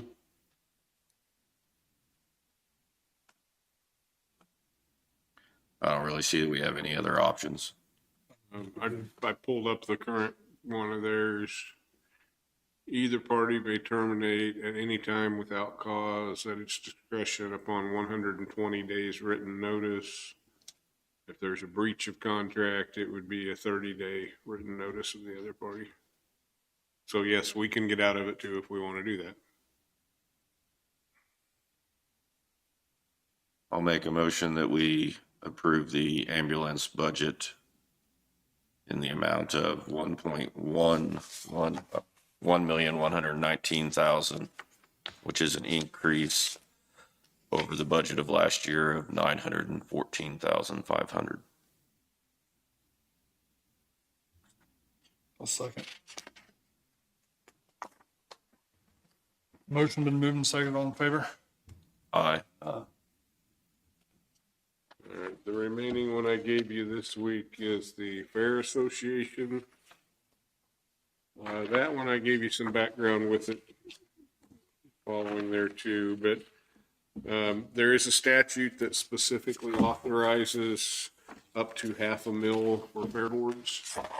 And in order to use that, the county and the fair board both passed resolutions in 2012 to authorize that levy in Linn County. Also see I had a typo there where I said fair board in one spot. But I put in copies of our resolution and the fair board's resolution that they did back in 2012, and then a copy of that statute if you wanted to review it.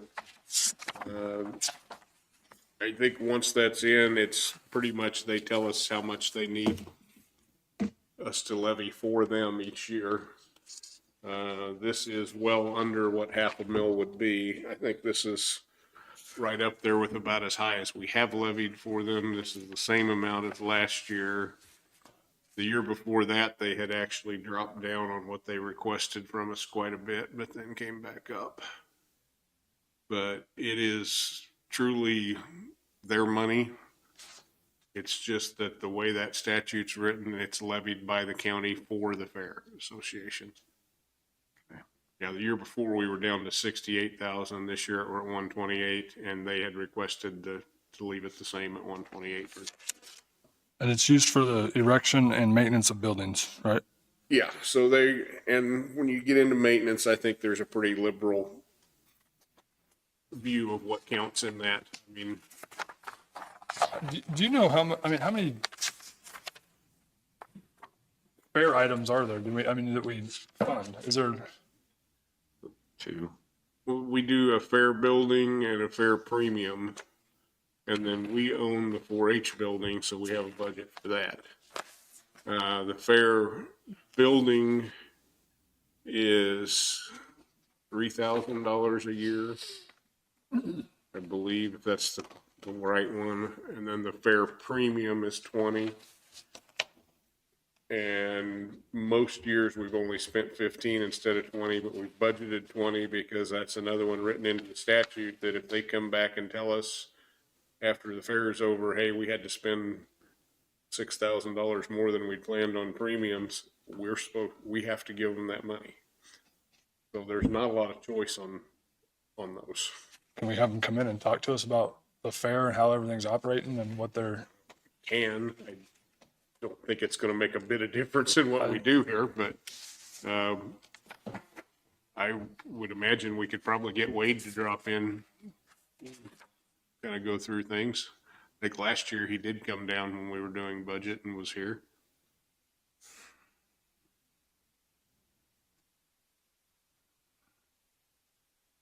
So we have to hold the 4-H building and then give them the building fund? Mm-hmm.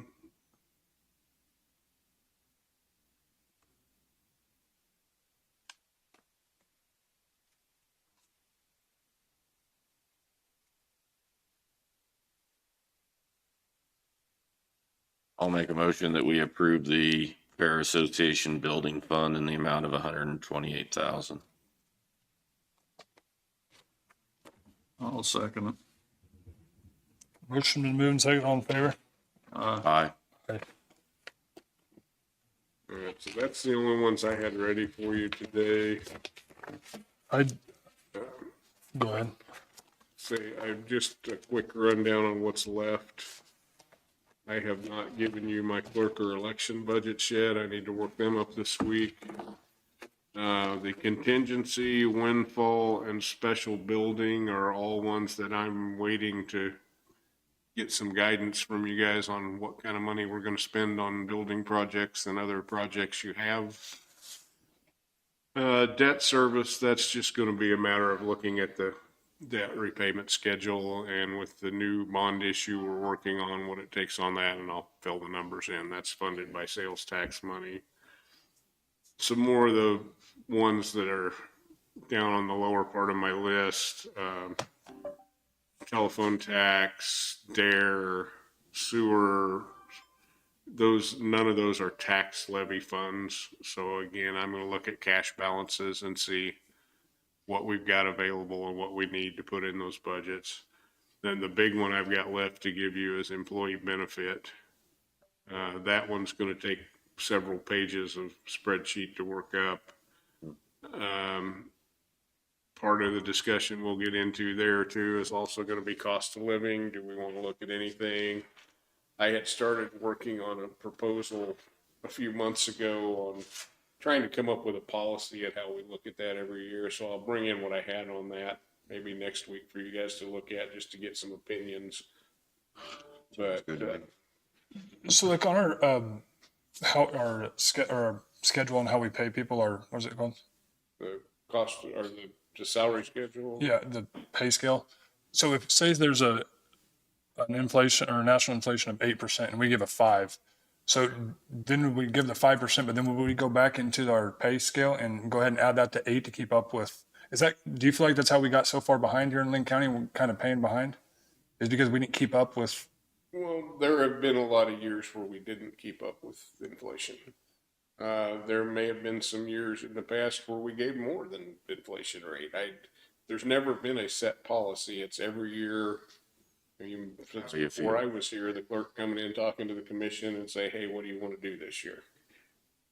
I know in a lot of the years since I've been here, that's one of the questions that comes up is what's the inflation rate or the CPI this year? And we have looked at that and tried to do something that would at least come close. And I know a lot of years we have not given as much.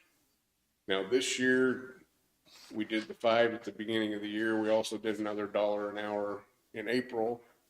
If you put those together, I think we're pretty good with where it was this year, or close. I didn't print out everything on that I had today, but I've done a little work on that. I'm trying to come up with some ideas for policy, and I'll bring that in for you to look at next week too. To me, it would be nice to have some kind of policy to go by, or for me, or whoever comes in my job in a few years, if we had something at least as a guideline to use. It doesn't mean that a commission at any time couldn't change that anyway. But I think it'd be a starting point, maybe to have people, if we had some kind of guideline to go by, have them go ahead and put that in their budget request and then adjust from there if we need to. Because right now, with all these budgets that have come in, I told people don't put any cost of living in it because I don't know what we're going to do. And then if we need to add to it, I will go back and add to your request to cover it. So I'll do some more work on that this week, and policy I was working on. See what you think. So are you done? I think so. So I went and met with Trico on Thursday and spent about 3 hours at their facility, and that's what me and toured everything they have, tried to understand their operations, and what I saw was pretty neat, actually. The conclusion of it was Trico's budget request for 2024 was $82,499, but he'd come back with $80,096. And then he says, Trico uses Linn County funds to help cover unreimbursed expenses. Example include the following: total for reflective costs in Linn County only $35,492 for transportation does not include maintenance cost. And we went over their bus program, and they have like over 50 buses, I believe, with CDL drivers and things like that.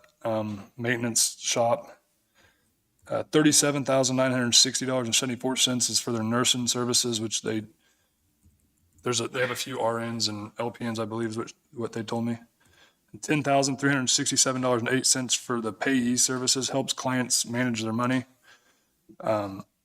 which was a total of $83,829.58, but their request is, like I said, $80,096. The wages and benefits paid to Linn County employees of TRICO is $396,095.76 for a 6-month period, approximately $792,191.52 for a year. And he just said, if you need any further information, please let me know. I look forward to more participation in the future with Linn County Commission meetings. Thank you. And that was John. And it was a great meeting. I thought he went down to 80,000. I asked him next year to help us. I know they were working on a budget already, and I think their year start and end dates are different than ours, I believe. But he said they were going to work hard to try to make it more even between the 3 counties. So from what I saw, I was pretty pleased with their operation. And I'd tentatively make a motion to approve the TRICO budget at $80,096.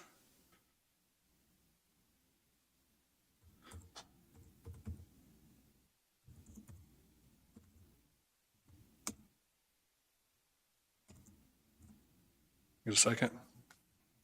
So that is lower than his original request that he came in with, about $2,400 lower. I don't understand why ours is so much per person higher than everybody else's. Me neither.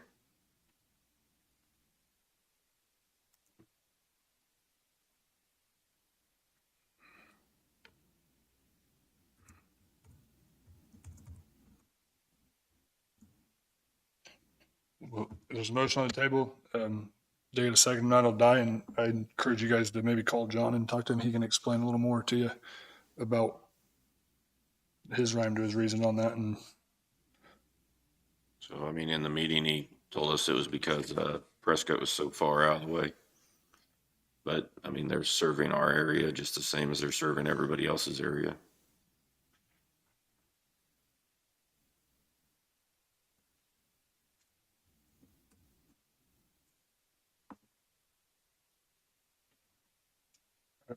no second?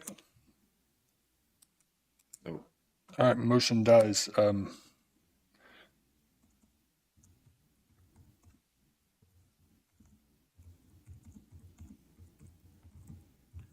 Just looking back in my emails, because the one I didn't have anything in here on yet was off of the mental health budget. And I did have an email from them back on the 1st of June on what they would like to have.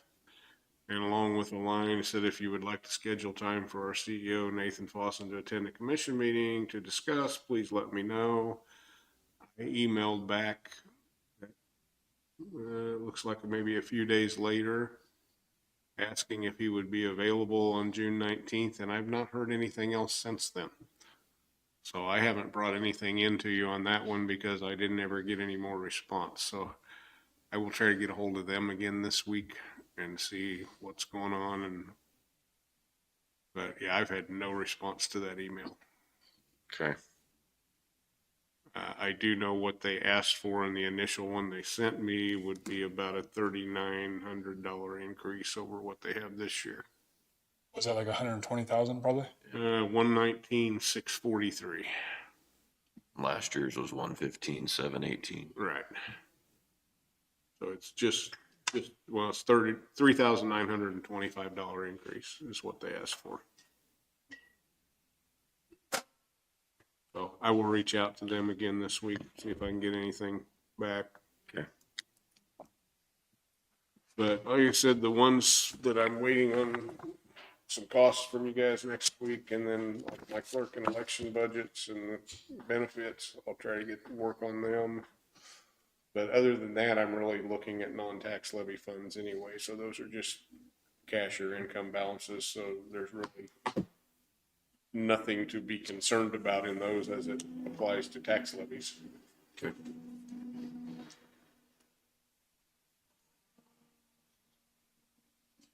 You got anything else? I don't know. Is Sean still here?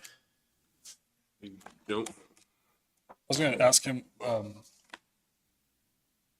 said Brandon called me and needed a key for the elderly building, or the one we own now, or the old one. And I didn't know what all items are in there that are gonna be going in the building or not. yeah, I don't have any idea on that part.